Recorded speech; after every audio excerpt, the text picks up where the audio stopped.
ನಾಭಾಗಾತ್ ಅಂಬರೀಷೋಭೂತ್. ನಾಭಾಗನ ಮಗನೇ ಅಂಬರೀಷ. ಅಂಬರೀಷನ ಚರಿತ್ರೆಯಲ್ಲಿ ಅಂಬರೀಷನ ಕಥೆ ಹೇಳ್ತಾರೆ. ಅಂಬರೀಷೋ ಮಹಾಭಾಗ ಸಪ್ತದ್ವೀಪವತೀಂ ಮಹೀಂ. ಸಪ್ತದ್ವೀಪ ಸಹಿತವಾದ ಭೂಮಂಡಲದ ಅಧಿಪತಿಯಾಗಿದ್ದ. ಅವ್ಯಯಾಂಚ ಶ್ರಿಯಂ ಲಬ್ಧ್ವಾ. ಬೇಕಾದಷ್ಟು ಸಂಪತ್ತು, ಎಷ್ಟು ಖರ್ಚು ಮಾಡಿದರೂ ಕೂಡ ಉಳಿಯುವಷ್ಟು ಸಂಪತ್ತು, ಅಧಿಕಾರ, ಸಪ್ತದ್ವೀಪ ಸಹಿತ ಭೂಮಂಡಲ ಎಲ್ಲ ಇತ್ತು. ಆದರೂ ಅವನ ದಿನಚರಿ ಹೇಗಿತ್ತು ಅಂತಂದರೆ, ಸವೈ ಮನಃ ಕೃಷ್ಣ ಪದಾರವಿಂದಯೋ ವಚಾಂಸಿ ವೈಕುಂಠ ಗುಣಾನುವರ್ಣನೆ ಕರೌ ಹರೇರ್ಮಂದಿರ ಮಾರ್ಜನಾದಿಷು ಶ್ರುತಿಂ ಚಕಾರಾಚ್ಯುತ ಸತ್ಕಥೋದಯೇ. ಅಂಬರೀಷ ಪ್ರತಿನಿತ್ಯ ತನ್ನ ಊರಿನ ದೇವಾಲಯಕ್ಕೆ ಹೋಗಿ ತಾನು ಕಸಗುಡಿಸ್ತಾ ಇದ್ದಂತೆ. ಯಾಕೆ? ನಮ್ಮೂರಿನ ದೇವಾಲಯ, ನಮ್ಮ ದೇವರು, ನಾವು ಕಸಗುಡಿಸ್ಬೇಕು ಅಂತ ಊರಿನ ದೇವಾಲಯದಲ್ಲಿ ಕರವು ಹರೇರ್ ಮಂದಿರ ಮಾರ್ಜನಾದಿಷು, ತಾನೇ ಹರಿಮಂದಿರ ಮಾರ್ಜನ, ಕಸಗುಡಿಸೋದು, ಒರೆಸೋದು, ಸಾರಿಸೋದು, ಇದೇ ಕೆಲಸ ಮಾಡ್ತೀವಿ. ಒಂದು ದಿವಸವೂ ಕೂಡ ಪರಮಾತ್ಮನ ಕಥಾಶ್ರವಣ ಇಲ್ಲದ ದಿವಸ ಇಲ್ಲ. ಪ್ರತಿನಿತ್ಯ ಭಗವಂತನ ಕಥಾಶ್ರವಣ, ನಿತ್ಯ ಪುರಾಣ ಶ್ರವಣ ಅಂತ ಒಂದು ಪದ್ಧತಿ ಇಟ್ಟುಕೊಂಡಿದ್ದ. ಅನೇಕ ರಾಜರು ಹಾಗಿದ್ದರು. ಪೌರಾಣಿಕರನ್ನು ತಮ್ಮ ಆಸ್ಥಾನ ಪಂಡಿತರನ್ನಾಗಿಟ್ಟುಕೊಂಡು ನಿತ್ಯ ಪುರಾಣ ಕೇಳ್ತಾ ಇದ್ದರು. ಅಂಬರೀಷ ಮಹಾರಾಜ ಹಾಗಿದ್ದ. ಜೊತೆಗೆ ಅನೇಕ ವ್ರತ ನಿಯಮಗಳಲ್ಲಿ ಒಂದು ಏಕಾದಶಿ ವ್ರತ. ಏಕಾದಶಿ ದಿವಸ ಬಂತು ಕಾರ್ತಿಕ ಮಾಸದಲ್ಲಿ. ಏಕಾದಶಿ ಅನುಷ್ಠಾನ ಮಾಡಿದ್ದಾನೆ. ಮರುದಿವಸ ಪಾರಣೆ ಆಗಬೇಕು. ಅನೇಕ ಬ್ರಾಹ್ಮಣರು ಬಂದಿದ್ದರು. ದುರ್ವಾಸ ಮುನಿಗಳು ಬಂದರು. ಅವರನ್ನು ಊಟಕ್ಕೆ ಎಬ್ಬಿಸಿದ. ಆದರೆ ಯಮುನಾ ನದಿಗೆ ಹೋದ ದುರ್ವಾಸರು ಬರೋದು ಸ್ವಲ್ಪ ವಿಳಂಬ ಆಯಿತು. ದ್ವಾದಶಿ ವಿಳಂಬ ಆಯಿತು. ಬೇಗ ಪಾರಣೆ ಆಗಬೇಕು ದ್ವಾದಶಿ ದಿವಸ.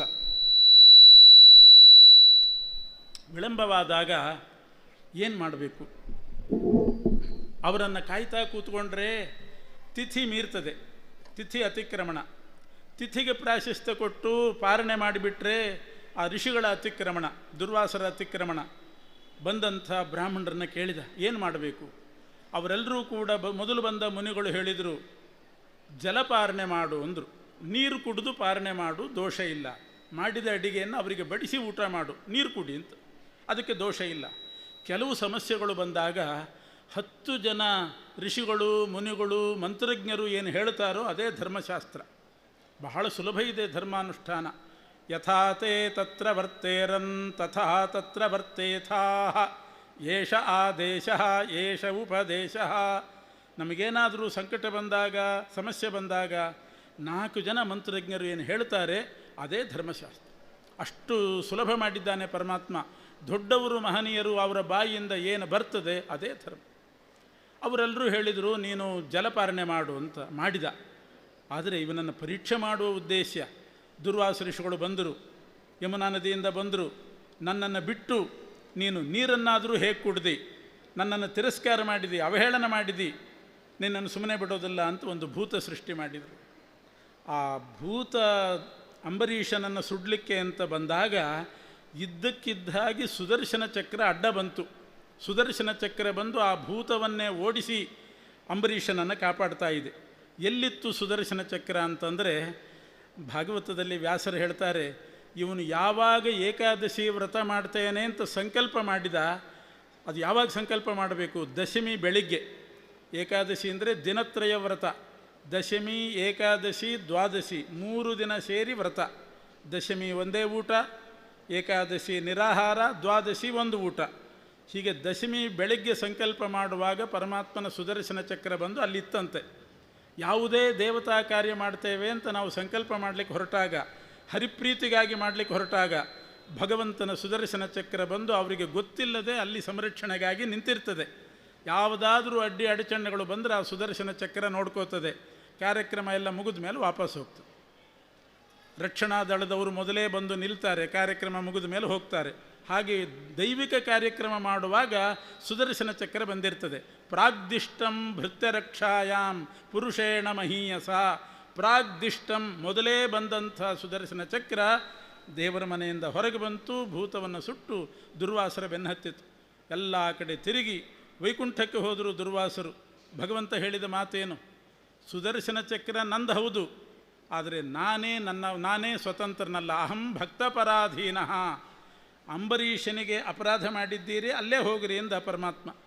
ಮತ್ತೆ ದುರ್ವಾಸ ಋಷಿಗಳು ವೈಕುಂಠದಿಂದ ಭೂಲೋಕಕ್ಕೆ ಬಂದು ಅಂಬರೀಷನನ್ನು ಕೇಳಿಕೊಂಡಾಗ ಅಂಬರೀಷ ಪ್ರಾರ್ಥನೆ ಮಾಡಿ ಸುದರ್ಶನ ನಮಸ್ತುಭ್ಯಂ ಸಹಸ್ರಾರ ಅಚ್ಯುತ ಪ್ರಿಯ ಸರ್ವಾಸ್ತ್ರಘಾತಿನ್ ವಿಪ್ರಾಯ ಸ್ವಸ್ತಿ ಭೂಯ ಇಡಸ್ಪತೆ ಅಂತ ಸುದರ್ಶನ ಚಕ್ರ ಪ್ರಾರ್ಥನೆ ಮಾಡಿ ಅದನ್ನು ದೇವರ ಮನೆಗೆ ಕಳಿಸಿದ. ಅಷ್ಟೊತ್ತಿಗೆ ದುರ್ವಾಸರಿಗೆ ಉಸಿರು ಬಂತು. ಸರಿಯಾಗಿ ಮುಂದಿನ ಕಾರ್ತಿಕ ದ್ವಾದಶಿ ಬಂದಿತ್ತಂತೆ. ಹಿಂದಿನ ವರ್ಷದ ಕಾರ್ತಿಕ ದ್ವಾದಶಿ ಓಡ್ಲಿಕ್ಕೆ ಶುರು ಮಾಡಿದರು. ಸುದರ್ಶನ ಚಕ್ರ ಬೆನ್ನತ್ತಿತ್ತು ಅಂತ ಸಂವತ್ಸರೋತ್ಯಗಾತ್ತಾವತ್ತು 1 ಸಂವತ್ಸರ ತಿರುಗಿದರು. ಭೂಲೋಕ ತಿರುಗಿ ಕೈಲಾಸ ಸತ್ಯಲೋಕ ಎಲ್ಲ ಹೋಗಿ ವೈಕುಂಠಕ್ಕೆ ಹೋಗಿ ಭೂಮಿಗೆ ಬರುವಾಗ 1 ಸಂವತ್ಸರ ಕಳೆದಿತ್ತು. ಮುಂದಿನ ವರ್ಷದ ಕಾರ್ತಿಕ ದ್ವಾದಶಿ ಬಂತು.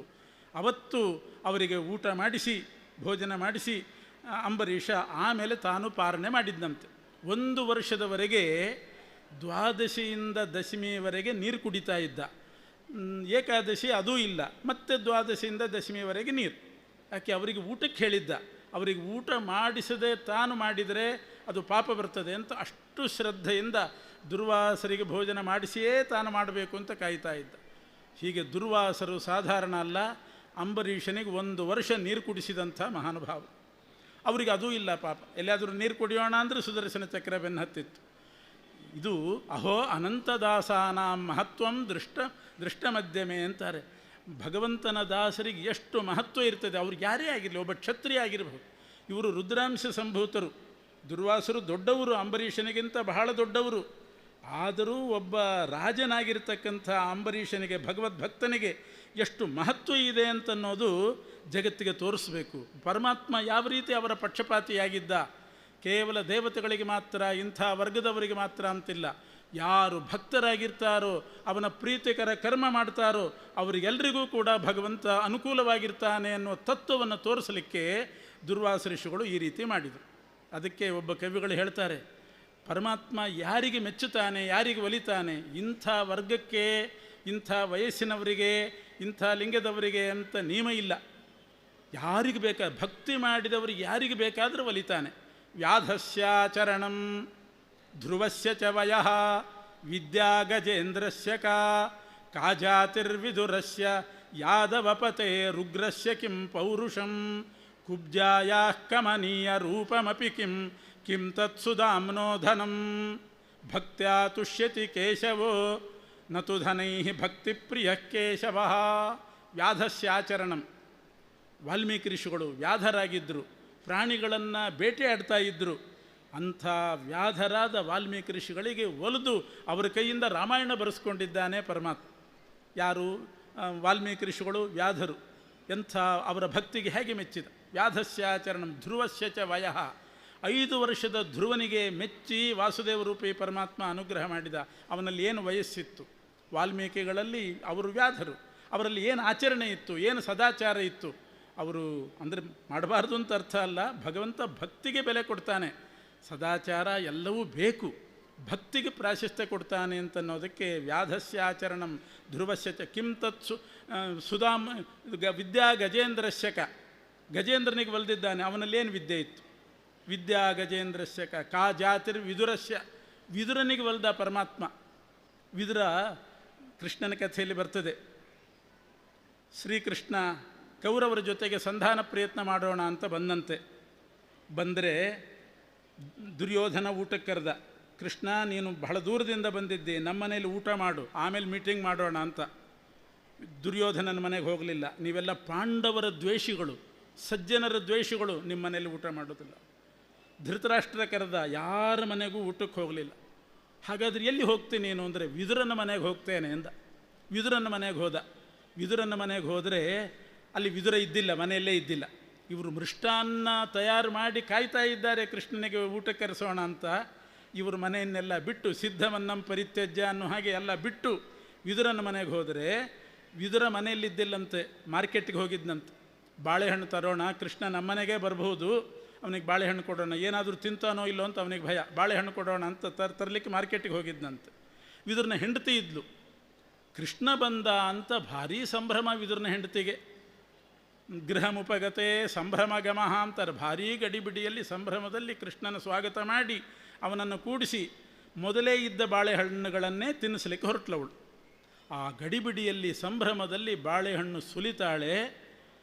ಆ ಒಳಗಿನ ತಿರುಳನ್ನು ಕಸದ ಬುಟ್ಟಿಗೆ ಹಾಕೋದು, ಸಿಪ್ಪೆ ಕೃಷ್ಣನಿಗೆ ಕೊಡೋದು. ಕೃಷ್ಣ ಅದನ್ನೇ ತಿಂತಾ ಇದ್ದಾನೆ. ಒಂದಾಯಿತು, ಎರಡಾಯಿತು, ಬಾಳೆಹಣ್ಣು ಸಿಪ್ಪೆ ತಿಂತಿದ್ದಾನೆ, ಆರಾಮಾಗಿ ತಿಂತಾ ಇದ್ದಾನೆ. ಅಷ್ಟೊತ್ತಿಗೆ ವಿದುರ ಬಂದ. ಮಾರ್ಕೆಟ್ನಿಂದ ಒಳ್ಳೆ ಬಾಳೆಹಣ್ಣು ತೊಗೊಂಡು ಬಂದ. ಇದು ಸ್ವಲ್ಪ ಹಳೇದಾಗಿದೆ ಅಂತ ತರಲಿಕ್ಕೆ ಹೋಗಿದ್ದ. ತಂದ. ನೋಡ್ತಾನೆ, ಹೆಂಡತಿ ಮೈ ಮೇಲೆ ಎಚ್ಚರ ಇಲ್ಲದೇನೆ ಕೃಷ್ಣನಿಗೆ ಬಾಳೆಹಣ್ಣು ಸಿಪ್ಪೆ ತಿನ್ನಿಸ್ತಾ ಇದ್ದಾಳೆ. ವಿದುರ ಬೈದ, ಮೈ ಮೇಲೆ ಎಚ್ಚರಿಕೆ ಇಲ್ಲ ನಿನಗೆ, ಯಾವಾಗಲೂ ಹೀಗೆ ಮಾಡ್ತೀನಿ, ನನಗೂ ಹೀಗೆ ಮಾಡ್ತೀನಿ, ಬಂದವ್ರಿಗೂ ಹೀಗೆ ಮಾಡ್ತೀನಿ ಅಂತ ಅದನ್ನು ಸೇರಿಸಿ ಬೈದು, ಆಮೇಲೆ ಅವಳನ್ನು ಕಳಿಸಿ ನಾನು ಕೊಡ್ತೇನೆ ಅಂತ ಕೂತ್ಕೊಂಡು ಬಾಳೆಹಣ್ಣು ಸುಲಿದು ಆ ಸಿಪ್ಪೆಯನ್ನು ಕಸದ ಬುಟ್ಟಿಗೆ ಹಾಕಿ ಒಳಗಿನ ತಿರುಳು ಕೊಟ್ಟನಂತೆ. ವಿದುರ ತಿಂದು ಕೂಡಲೇ ಮುಖ ಒಂಥರ ಮಾಡಿಬಿಟ್ಟ. ಏನು ವಿದುರ, ಏನಾಯಿತು ಅಂತಂದರೆ, ಭಾಳ ಸಪ್ಪಗಿದೆ ನಿನ್ನ ಬಾಳೆಹಣ್ಣು ಅಂತಂದು. ಏನೂ ರುಚಿ ಇಲ್ವಲ್ಲೋ, ನಿನ್ನ ಹೆಂಡತಿ ಕೊಟ್ಟಿದ್ಲು, ಎಷ್ಟು ರುಚಿ, ನೀನು ತಂದ ಬಾಳೆಹಣ್ಣು ಏನೂ ರುಚಿ ಇಲ್ಲ, ಮಾರ್ಕೆಟಿಂಗೆಲ್ಲ ಹೆಂಡತಿಗೆ ಬಿಟ್ಟುಬಿಡು ಅಂತಂದ. ಯಾಕೆ, ಏನೂ ಸ್ವಾರಸ್ಯ ಇಲ್ಲ ನೀ ತಂದ ಬಾಳೆಹಣ್ಣು ಅಂತಾನೆ. ಇವನು ಕೊಟ್ಟದ್ದು ತಿರುಳು, ಹೆಂಡತಿ ಕೊಟ್ಟದ್ದು ಸಿಪ್ಪೆ, ಅದು ರುಚಿ ಇತ್ತಂತೆ, ಇದಿಲ್ಲ ಅಂತೆ. ಅಂದರೆ ಅರ್ಥ ಏನು, ಭಗವಂತನಿಗೆ ಭಕ್ತಿ ಬೇಕು. ವಿದುರನ ಹೆಂಡತಿ ಕೊಟ್ಟ ಸಿಪ್ಪೆ ಸ್ವಲ್ಪ ತೂಕ ಜಾಸ್ತಿ ಇತ್ತಂತೆ, ಗಂಡಸರಿಗಿಂತ ಹೆಣ್ಮಕ್ಳಿಗೆ ಭಕ್ತಿ ಜಾಸ್ತಿ ಅಂತ ಹೇಳ್ತಾರೆ. ಹಾಗಾಗಿ ಬಹಳ ಭಕ್ತಿಯಿಂದ ಕೊಟ್ಟದ್ರಿಂದ ಅವನಿಗೆ ಅದು ರುಚಿಯಾಗಿ ಕಾಣಿಸ್ತು. ವಿದುರ ಮೈಮೇಲೆ ಎಚ್ಚರಿಕೆ ಇಟ್ಕೊಂಡಿದ್ದ. ವಿದುರನ ಹೆಂಡತಿಗೆ ಕೃಷ್ಣ ಕಾಣ್ತಾ ಇದ್ದಾನೆ, ವಿದುರನಿಗೆ ಬಾಳೆಹಣ್ಣು ಯಾವುದು, ಸಿಪ್ಪೆ ಯಾವುದು, ತಿರುಳು ಯಾವುದು, ಇದೆಲ್ಲ ಕಾಣ್ತಾ ಇದೆ. ಕೇವಲ ಕೃಷ್ಣ ಕಾಣಿಸ್ತಾ ಇದ್ದ ವಿದುರನ ಹೆಂಡತಿಗೆ. ಆದ್ದರಿಂದ ಅಷ್ಟು ಭಕ್ತಿಯಿಂದ ಕೊಟ್ಟಂಥ ಆ ಸಿಪ್ಪೆಯನ್ನೇ ತಿಂದು ರುಚಿಯಾಗಿತ್ತು ಅಂತ ಹೇಳ್ತಾನಂತೆ. ವಿದ್ಯಾ ಗಜೇಂದ್ರಸ್ಯಕ. ಹೀಗೆ ಭಗವಂತನಿಗೆ ಬೇಕಾದದ್ದೇನು ಅಂತಂದರೆ ಭಕ್ತಿ ಆತುಷ್ಯತಿ ಕೇಶವ, ಭಕ್ತಿ ಬೇಕು. ದುರ್ವಾಸರು ರುದ್ರದೇವರು ಬಹಳ ದೊಡ್ಡವರು, ಆದರೂ ಕೂಡ ಅಂಬರೀಷನ ಭಕ್ತಿ, ಅವನು ವಿಷ್ಣು ವ್ರತಗಳಲ್ಲಿ ಇಟ್ಟಂಥ ಶ್ರದ್ಧೆ, ಅದರ ಮಹತ್ವವನ್ನು ತೋರಿಸಲಿಕ್ಕೆ ದುರ್ವಾಸ ಋಷಿಗಳು ಹೀಗೆ ಮಾಡಿದ್ದಾರೆ. ಅಂಬರೀಷನ ಕಥೆ ಬಂದಿದೆ. ಆಮೇಲೆ ಕುವಲಾಶ್ವ ಅಂತ ಒಬ್ಬ ರಾಜಂದು ಬಹಳ ಅದ್ಭುತವಾದ ಕಥೆ. ಕುವಲಾಶ್ವ ಅಂತ ಒಬ್ಬ ರಾಜ ಇದ್ದ, ಆರಾಮಾಗಿ ತನ್ನ ಮನೆಯಲ್ಲಿದ್ದ. ಒಂದು ದಿವಸ ಉತ್ತಂಕ ಋಷಿಗಳು ಬಂದರು. ಉತ್ತಂಕ ಅಂತ ಒಬ್ಬ ಋಷಿಗಳು, ಅವರು ಬಂದರು. ಆಶ್ಚರ್ಯದಿಂದ ಕೇಳ್ತಾನೆ, ಏನು ಋಷಿಗಳೇ, ಏನು ಬಂದ್ರಿ ಅಂತ ಕೇಳಿದ. ಏನಾಗಬೇಕು, ಯಾಕೆ ಬಂದ್ರಿ? ಹಾಗೆ ಋಷಿಗಳು ಹೇಳಿದ್ರಂತೆ, ಯಾಕೆ ಬಂದಿ ಅಂತ ಕೇಳ್ತಾ ಇದೆಯಲ್ಲ, ನೀನು ನಮ್ಮ ಆಶ್ರಮಕ್ಕೆ ಬರಲಿಲ್ಲ, ಅದಕ್ಕೆ ನಾನು ನಿನ್ನ ಅರಮನೆಗೆ ಬಂದೆ ಅಂದರು. ನಾನ್ಯಾಕೆ ಬರಬೇಕು ನಿಮ್ಮ ಆಶ್ರಮಕ್ಕೆ ಅಂತಾನೆ. ನಾನ್ಯಾಕೆ ಬರಬೇಕು ಅಂದರೆ ಆಗ ಹೇಳಿದರು, ನೀನಿರೋದೇ ನಮ್ಮಂಥವ್ರ ಆಶ್ರಮಕ್ಕೆ ಬರಲಿಕ್ಕೆ ಅಂದರು. ನೀನು ರಾಜನಾದದ್ದು ಅರಮನೆಯಲ್ಲಿ ಸುಮ್ಮನೆ ಕೂತ್ಕೊಳ್ಳಿಕ್ಕೆ ಅಲ್ಲ. ನಾವು ಕಾಡಿನಲ್ಲಿ ಎಲ್ಲೆಲ್ಲಿ ಮೂಲೆಗಳಲ್ಲಿ ತಪಸ್ಸು ಮಾಡ್ತಿದ್ದೀವಿ, ನಮ್ಮ ತಪಸ್ಸು ನಿರ್ವಿಘ್ನವಾಗಿ ನಡೀತಾ ಇದೆಯೋ ಇಲ್ವೋ, ಏನು ತೊಂದರೆಯಾಗಿದೆ ಅದನ್ನು ವಿಚಾರಿಸಲಿಕ್ಕಿರುವವು ನೀನು ಬಂದು ಕಾಲಕ್ಕೆ ಬಂದು ನಿರ್ವಿಘ್ನವಾಗಿ ತಪಸ್ಸು ನಡೀತಿದೆಯೋ ಅಂತ ವಿಚಾರಿಸಬೇಕು. ನೀನು ವಿಚಾರಿಸಲಿಲ್ಲ, ಅದಕ್ಕೆ ನಾನೇ ಬಂದೆ ಅಂತ. ನಾನೇ ಬಂದೆ. ಇವು ಜಗತ್ತು ರಕ್ಷಣೆ ಆಗೋದು ನಾವು ಮಾಡುವಂಥ ತಪಸ್ಸಿನಿಂದ. ಎಲ್ಲೋ ಕೂತ್ಕೊಂಡು ತಪಸ್ಸು ಯಜ್ಞ ಯಾಗ ಮಾಡ್ತಿರ್ತೀವಲ್ಲ, ಅದರಿಂದ ಧರ್ಮದ ಉತ್ಪತ್ತಿ. ಆ ಧರ್ಮದಿಂದ ಕಾಲಕ್ಕೆ ಮಳೆ ಬೆಳೆ, ಜಗತ್ತಿನಲ್ಲಿ ಯಾವ ಕ್ಷೋಭೆ ಇಲ್ಲದೇನೆ ಆರೋಗ್ಯವಂತವಾಗಿ ಜಗತ್ತು ನಡೆಯೋದು ನಾವು ಮಾಡಿದ ತಪಸ್ಸಿನ ಫಲ. ಅದರ 6ನೇ ಅಂಶ ಪುಣ್ಯ ರಾಜನಿಗೆ ಬರ್ತದೆ. ಆ ಪುಣ್ಯದಿಂದ ರಾಜ ಜಗತ್ತನ್ನು ರಕ್ಷಣೆ ಮಾಡೋದು. ಅದಕ್ಕೆ ಧರ್ಮೋ ರಕ್ಷತೆ ರಕ್ಷಿತ ಅಂತಾರೆ. ಜಗತ್ತನ್ನು ರಕ್ಷಣೆ ಮಾಡೋದು ಧರ್ಮ, ರಾಜ ಅಲ್ಲ. ಹಾಗಾದರೆ ರಾಜ ಏನು ಮಾಡಬೇಕು? ಧರ್ಮವನ್ನು ರಕ್ಷಣೆ ಮಾಡಬೇಕು. ರಾಜ ರಕ್ಷಣೆ ಮಾಡಬೇಕಾದ್ದು ಧರ್ಮವನ್ನು. ಧರ್ಮ ಉತ್ಪತ್ತಿ ಮಾಡ್ತಕ್ಕಂಥ ಋಷಿಮುನಿಗಳು ಅವರ ಯೋಗಕ್ಷೇಮ ನೋಡ್ಕೋಬೇಕು. ರಾಮದೇವರು ಅದಕ್ಕೆ ಕಾಡಿಗೆ ಹೋದರು. ಲಕ್ಷ್ಮಣ ಕೇಳ್ತಾನೆ, ನೀನು ಪ್ರಜಾ ಪರಿಪಾಲನೆ ಮಾಡೋದು ಬಿಟ್ಟು ಚಿಕ್ಕಮ್ಮ ಹೇಳಿಲ್ಲು ಅಂತ ಕಾಡಿಗೆ ಹೋದರೆ ಯಾವ ನ್ಯಾಯ ಅಂದ. ಕಾಡಿಗೆ ಹೋಗೋದೇ ಜಗದ್ರಕ್ಷಣೆಗೆ ಅಂದ. ಯಾಕೆಂದರೆ ಜಗದ್ರಕ್ಷಣೆ ಆಗ್ತಾ ಇರೋದು ಧರ್ಮದಿಂದ.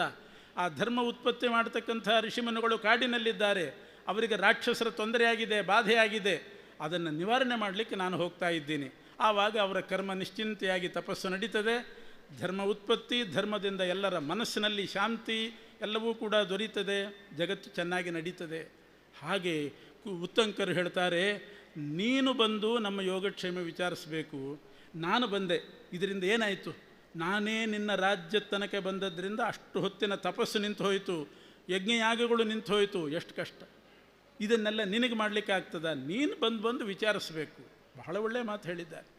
ಇವತ್ತು ದೇವಾಲಯ, ಧರ್ಮಗುರುಗಳು, ಅವರಿಂದ ಧರ್ಮ ಉತ್ಪತ್ತಿ, ಅದಕ್ಕೇನಾದರೂ ಅಡಚಣೆ ಬಂತು ಅಂತಂದರೆ, ಧರ್ಮ ಉತ್ಪತ್ತಿ ಕಡಿಮೆ ಆದಾಗ ಅಧರ್ಮ ಜಾಸ್ತಿಯಾಗಿ ಪ್ರಜೆಗಳ ನಾಶ ಆಗ್ತದೆ. ಆದ್ದರಿಂದ ರಾಜರಾದವರು ಇದರ ಅಭಿವೃದ್ಧಿಗೆ ಮೊದಲು ಬೆಲೆ ಕೊಡಬೇಕು. ಅದರಿಂದ ಕುವಲಾಶ್ವನ ಹತ್ರ ಉತ್ತಂಕರು ಬಂದು ಹೇಳಿದ್ದದೆ, ನಿನ್ನ ಕರ್ತವ್ಯ ನೀನು ಬಂದು ನಮ್ಮ ಆಶ್ರಮಕ್ಕೆ ವಿಚಾರಿಸಬೇಕಾಗಿತ್ತು, ವಿಚಾರಿಸಲಿಲ್ಲ, ನಾನೇ ಬಂದಿದ್ದೀನಿ. ಏನಾಗಿದೆ? ಧುಂಧು ಅಂತ ಒಬ್ಬ ಅಸುರ ಇದ್ದಾನೆ. ಅವನು ಭೂಮಿಯ ಕೆಳಗಡೆ ವರ್ಷಕ್ಕೆ ಒಂದು ಸಲ ಮೇಲೆ ಬರ್ತಾನೆ. ಧುಂಧು ಅಸುರ. ವಾಲುಕಾ ಸಮುದ್ರ ಅಂತ, ಉಸುಗಿನ ಸಮುದ್ರ, ಮರಳಿನ ಸಮುದ್ರ, ಅದರ ಕೆಳಗಡೆ ಇದ್ದಾನೆ. ವರ್ಷಕ್ಕೆ ಒಂದು ಸಲ ಮೇಲೆ ಬಂದು ಉಸಿರಾಡ್ತಾನೆ. ಅವನು ಉಸಿರು ಬಿಟ್ಟರೆ ಮರುಳು ಹಾರ್ತದಂತೆ, ಅಂಥ ಉಸಿರು ಬಿಡ್ತಾನೆ. ವರ್ಷಕ್ಕೆ ಒಂದೇ ಸಲ ಬಿಡೋದು. ಆ ಮರುಳು ಹಾರಿ ಸೂರ್ಯಮಂಡಲಕ್ಕೆ ಮುಟ್ಟಿ ಮತ್ತೆ ಕೆಳಗಡೆ ಬಿದ್ದಾಗ ಎಲ್ಲ ಋಷಿಮುನಿಗಳು ಮುಚ್ಚಿ ಹೋಗ್ತಿದ್ರಂತೆ. ಮರುಳಿನ ಅಡಿಯಲ್ಲಿ ಸಾಯಬೇಕು. ಇಂಥ ಒಬ್ಬ ಅಸುರ ಧುಂಧು.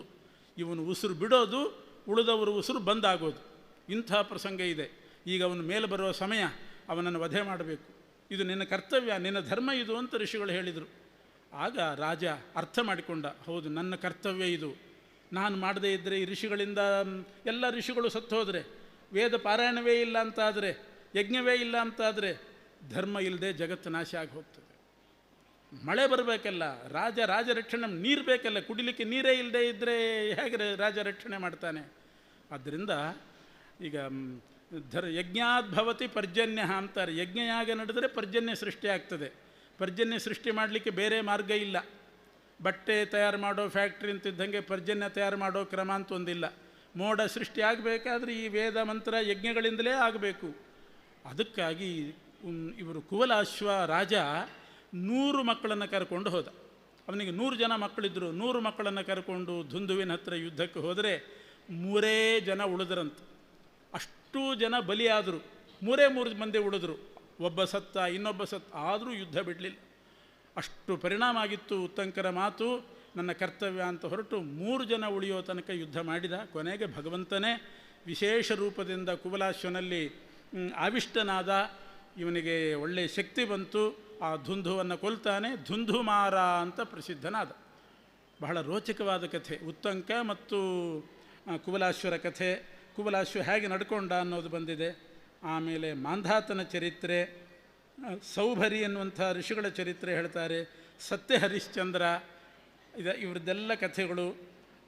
ಬಾಹು ಅಂತ ಒಬ್ಬ ರಾಜ. ಹರಿಶ್ಚಂದ್ರ ಅವನು ಸತ್ಯಕ್ಕೆ ನಿಷ್ಠನಾದವನು. ಆದರೆ ಭಾಗವತದಲ್ಲಿ ಸ್ವಲ್ಪ ಅವನ ಕಥೆ ಬೇರೆ ಥರ ಇದೆ. ಅವನು ಸತ್ಯ ಹರಿಶ್ಚಂದ್ರ, ಸತ್ಯದ ನಿಷ್ಠೆ ಮಾರ್ಕಂಡೇಯ ಪುರಾಣದಲ್ಲಿದೆ. ಭಾಗವತದಲ್ಲಿರೋದೇನು ಅಂದರೆ, ಹರಿಶ್ಚಂದ್ರನಿಗೆ ಮಕ್ಕಳಿದ್ದಿಲ್ಲ. ನಾರದರ ಹತ್ರ ಹೋಗಿ ನಾನು ಸಂತತಿ ಪಡಿಬೇಕು, ಏನೋ ಪ್ರತಿಬಂಧಕ ಇದೆ, ಯಾವ ದೇವರನ್ನು ಶರಣು ಹೊಂದಲಿ ಅಂತ ಕೇಳ್ತಾನೆ. ನಾರದರು ಹೇಳಿದರು, ವರುಣದೇವರಿಗೆ ಶರಣಾಗು, ನಿನಗೆ ಸಂತತಿ ಆಗ್ತದೆ ಅಂತ. ವರುಣದೇವರ ಹತ್ರ ಹೋಗಿ ಹರಿಶ್ಚಂದ್ರ ಹರಕೆ ಹೊತ್ತ. ವರುಣದೇವರೇ, ನನಗೆ ಒಂದು ಗಂಡು ಮಗು ಆದರೆ ಆ ಗಂಡು ಮಗುವನ್ನೇ ಬಲಿ ಕೊಟ್ಟು ಯಾಗ ಮಾಡ್ತೇನೆ, ನನಗೊಂದು ಮಗು ಆಗಬೇಕು ಅಂತ ಕೇಳಿದೆ. ಎಂಥ ವಿಚಿತ್ರ ಹರಿಕೆ! ಒಂದು ಮಗು ಆದರೆ ಅದನ್ನೇ ಬಲಿ ಕೊಟ್ಟು ಯಾಗ ಮಾಡ್ತಾನಂತ. ವರುಣದೇವರು ತಥಾಸ್ತು ಅಂದರು. ಆಮೇಲೆ ಅವನಿಗೊಂದು ಗಂಡು ಮಗು ಹುಟ್ಟಿತು. ಗಂಡು ಮಗು ಹುಟ್ಟಿದ ಕೂಡಲೇ ವರುಣದೇವರು ಬಂದರು. ಗಂಡು ಮಗು ಹುಟ್ಟಿದೆಯಲ್ಲ, ಯಜ್ಞ ಮಾಡು ಅಂದರು. ಹರಿಶ್ಚಂದ್ರ ಹೇಳಿದ, ಈಗ ತಾನೇ ಹುಟ್ಟಿದೆ ಮಗು, 10 ದಿವಸ ಆಗಬೇಕು. 10 ದಿವಸ ಆದರೆ ಅಶುದ್ಧಿ ಜಾತಾಶೌಚ ಹೋಗ್ತದೆ, ಆಮೇಲೆ ಬಲಿ ಕೊಡ್ತೇನೆ ಅಂತ. 10 ದಿವಸ ಆಯಿತು. ಮತ್ತೆ ಬಂದ ವರುಣ, ಯಜ್ಞ ಮಾಡು ಅಂತಂದ. ಹರಿಶ್ಚಂದ್ರ ಹೇಳ್ತಾನೆ, 10 ದಿವಸ ಆದ ಕೂಡಲೇ ನಾನು ಶುದ್ಧನಾಗ್ತೇನಷ್ಟೇ, ನನಗೆ ಶುದ್ಧಿ ಬಂತು. ಮಗು ಶುದ್ಧಿ ಆಗಬೇಕಾದ್ರೆ 1 ತಿಂಗಳಾಗಬೇಕು. 1 ತಿಂಗಳಿಗೆ ಮಗು ಮಡಿಗೆ ಬರ್ತದೆ ಅಂತ. ಆಯಿತು ಅಂತ ಹೋದ. ಮತ್ತೆ 1 ತಿಂಗಳಿಗೆ ಮತ್ತೆ ಬಂದ. ಈಗಲಾದರೂ ಯಜ್ಞ ಮಾಡು ಅಂತಂದರೆ, ಆವಾಗ ಹರಿಶ್ಚಂದ್ರ ಹೇಳ್ತಾನೆ, ಮಕ್ಕಳು ಮಡಿಗೆ ಬರೋದು 1 ತಿಂಗಳಾದ ಕೂಡಲೇ ಅಲ್ಲ, ಹಲ್ಲು ಬಂದ ಮೇಲೆ ಮಡಿಗೆ ಬರ್ತಾವಂತೆ. ಮಕ್ಕಳಿಗೆ ಹಲ್ಲು ಬರಬೇಕು, ಆಮೇಲೆ ಶುದ್ಧಿ. ಆಯಿತು, ಹಲ್ಲು ಬಂದ ಮೇಲೆ ಬರ್ತೇನೆ ಅಂತ ಹೋದ ವರುಣ. ಹಲ್ಲು ಬಂತು, ಹಲ್ಲಿನ ಜೊತೆಗೆ ವರುಣನೂ ಬಂದ. ಹಲ್ಲು ಬಂತು, ವರುಣನೂ ಬಂದ, ಯಜ್ಞ ಮಾಡು ಅಂದ. ಆಗ ಹರಿಶ್ಚಂದ್ರ ಹೇಳ್ತಾನೆ, ಇನ್ನೊಬ್ಬರು ದೊಡ್ಡ ಪಂಡಿತರು ಹೇಳಿದರು, ಹಲ್ಲು ಬಂದು ಕೂಡಲೇ ಮಡಿ ಅಲ್ಲ, ಬಂದಿರೋ ಹಲ್ಲು ಒಂದು ಸಲ ಬೀಳಬೇಕಂತೆ, ಆಮೇಲೆ ಮಡಿ ಅಂತಂದ. ಸರಿ ಬಿಡಿ, ಬಿದ್ದ ಮೇಲೆ ಬರ್ತೇನೆ ಅಂತ ಹೋದ.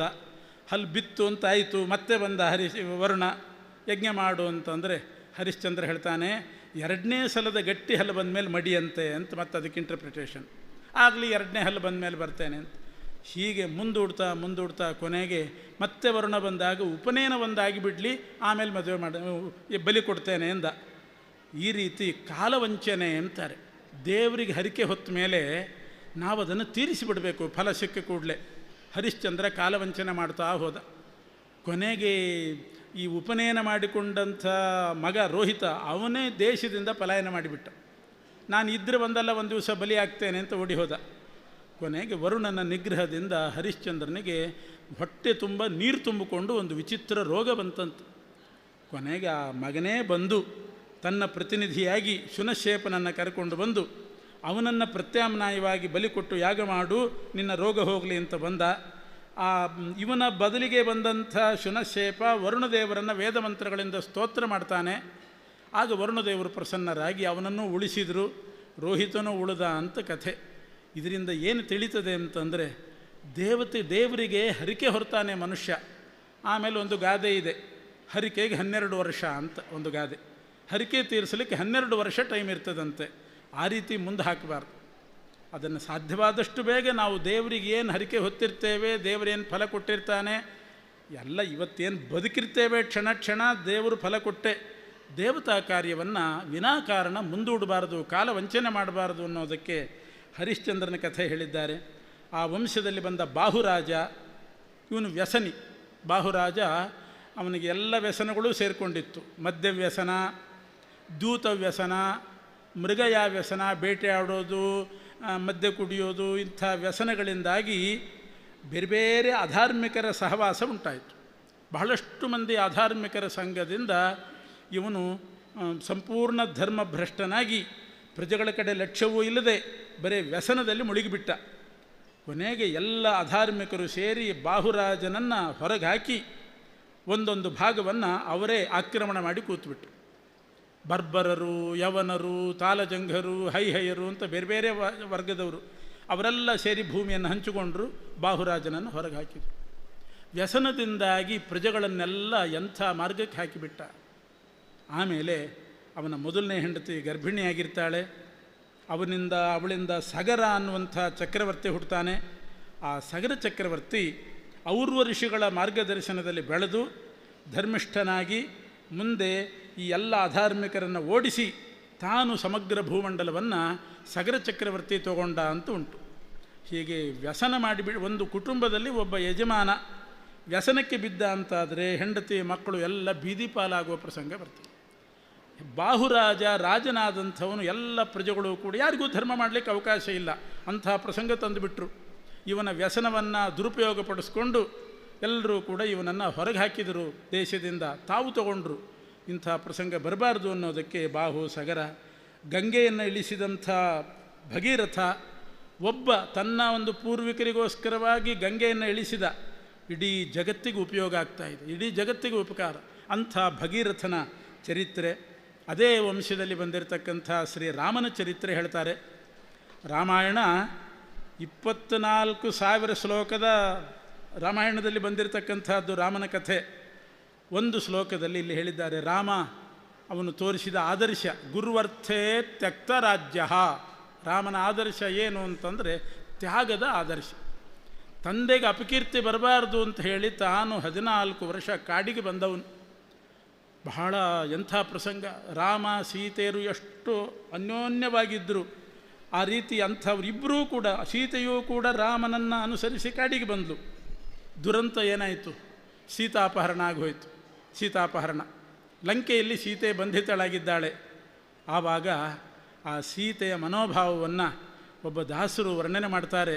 ಆ ಸೀತಾದೇವಿಗೆ ಯೋಚನೆ, ರಾಮ ಹೇಗಿದ್ದಾನೆ, ತಾನು ಲಂಕೆಯಲ್ಲಿ ರಾವಣನ ಬಂಧನದಲ್ಲಿದ್ದವಳು, ರಾಮನ ಬಗ್ಗೆ ಚಿಂತೆ, ಹೇಗಿದ್ದಾನೆ ರಾಮ. ಹನುಮಂತ ಬಂದಾಗ ಸೀತೆ ಹನುಮಂತನ ಹತ್ರ ರಾಮನ ಬಗ್ಗೆ ವಿಚಾರಿಸ್ತಕ್ಕಂಥ ಒಂದು ಪದ್ಯ ಬಹಳ ರೋಚಕವಾಗಿದೆ, ಕೇಳಿ.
ಕಸ್ತೂರಿಯನ್ನು ಹಸಿತ ತುಳಿಯಿಂದು ಶ್ರೀವರ ರಾಘವ ಶ್ರೀವರ ರಾಘವ ಕ್ಷೇಮದಲ್ಲಿ ಹರೇ ಎನ್ನ ಕಂದ ಹಳ್ಳಿಯ ಹನುಮ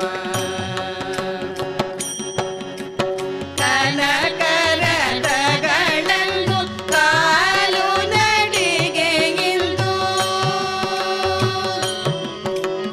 ಕನಕರಥಗಳನ್ನು ಕಾಲು ನಡಿಗೆ ಇಂದು ಘನ ಛತ್ರ ಚಾಮರಂದು ಬಿಸಿಲು ಇಂದು ಸಲಕದಿವೋ ಲೈವ ಆದಿ ಕೇಶವನಮ್ಮ ಸಲಕದಿವೋ ಲೈವ ಆದಿ ಕೇಶವನಮ್ಮ ಹನುಮೇಶ ರಾಘವ ಹನುಮೇಶ ರಾಘವ ಕ್ಷೇಮದಲ್ಲಿ ಹರೇ ಎನ್ನ ಕಂದ ಹಳ್ಳಿಯ ಹನುಮ ಚೆನ್ನಾಗಿ ಹರೇ ಲಕ್ಷ್ಮಣ ದೇವರು ಶ್ರೀಪತಿ ರಾಘವ ಶ್ರೀಪತಿ ರಾಘವ ಕ್ಷೇಮದಲ್ಲಿ ಹರೇ ಎನ್ನ ಕಂದ ಹಳ್ಳಿಯ ಹನುಮ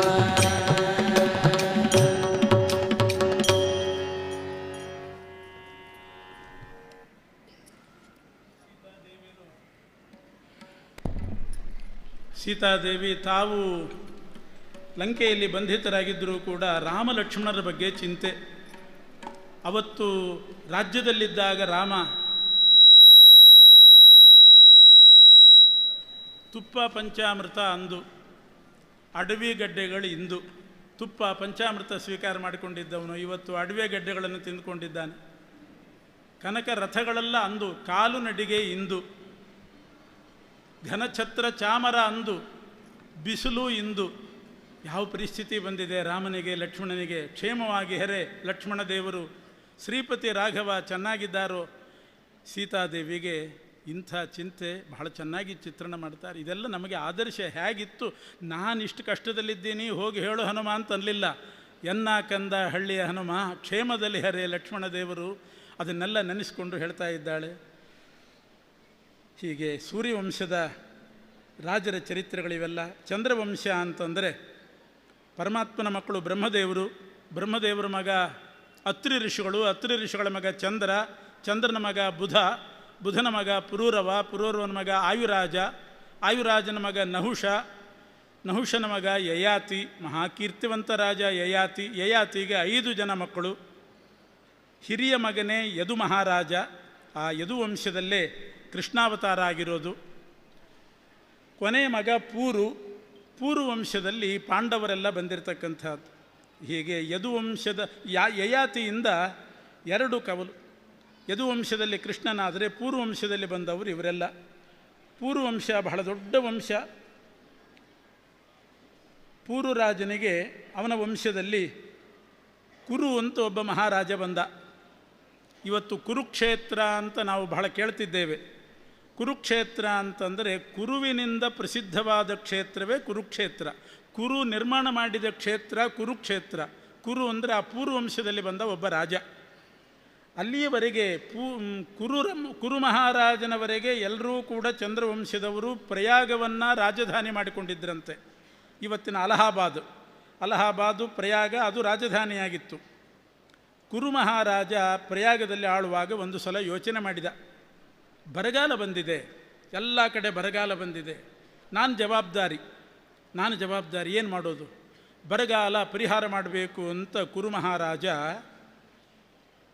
ಯೋಚನೆ ಮಾಡಿದ. ಸರಿಯಾಗಿ ಬೆಳೆ ಬೆಳೀತಾ ಇಲ್ಲ, ನಾನೇ ಕ್ಷತ್ರಿಯನಾಗಿದ್ದರೂ ಕೂಡ ಕೃಷಿಕನಂತೆ ನಾನೇ ಹೋಗಿ ಭೂಮಿಯನ್ನು ಉಳ್ತೇನೆ, ಬೀಜ ಬಿತ್ತುತ್ತೇನೆ, ಒಳ್ಳೆ ಬೆಳೆ ಬೆಳೀತೇನೆ ಅಂತ ಹೊರಟ. ತಾನೇ ಭೂಮಿ ಉಳ್ಲಿಕ್ಕೆ ಹೊರಟವನು ಯಮದೇವರ ಹತ್ರ ಹೋಗಿ ಕೇಳಿ ಯಮದೇವರಿಂದ ಅವರ ಕೋಣ ಇಸ್ಕೊಂಡು ಬಂದಂತೆ. ರುದ್ರದೇವರಲ್ಲಿ ಪ್ರಾರ್ಥನೆ ಮಾಡಿ ಎತ್ತು ಇಸ್ಕೊಂಡು ಬಂದಂತೆ. ಒಂದು ಎತ್ತು ಮತ್ತೊಂದು ಕೋಣ ನೇಗಿಲು ಕಟ್ಟಿದ. ಅದಕ್ಕೆ ನೇಗಿಲನ್ನು ಎತ್ತು ಕೋಣಕ್ಕೆ, ಯಾಕೆಂದರೆ ಬರೇ ಎತ್ತುಗಳನ್ನು ಕಟ್ಟಿ ಉಳ್ತಾರೆ ಬಿತ್ತುತ್ತಾರೆ, ಸರಿ ಬೆಳೆ ಬರ್ತಾ ಇಲ್ಲ, ಬರಗಾಲ ಬಂದಿದೆ. ಅದಕ್ಕೋಸ್ಕರ ಯಮನ ಕೋಣ ರುದ್ರದೇವರು ಎತ್ತು ತಂದು ಬಂಗಾರದ ನೇಗಿಲು ಕಬ್ಬಿಣದ್ದಲ್ಲ, ಬಂಗಾರದ ನೇಗಿಲು ಮಾಡಿಸಿ ಆ ಎತ್ತು ಕೋಣಕ್ಕೆ ಕಟ್ಟಿ ಸರಸ್ವತಿ ನದಿ ತೀರ, ಅದೇ ಕುರುಕ್ಷೇತ್ರ, ಆ ಸರಸ್ವತಿ ನದಿ ತೀರದಲ್ಲಿ ಉಳಬೇಕು ಅಂತ ಬಂದಂತೆ.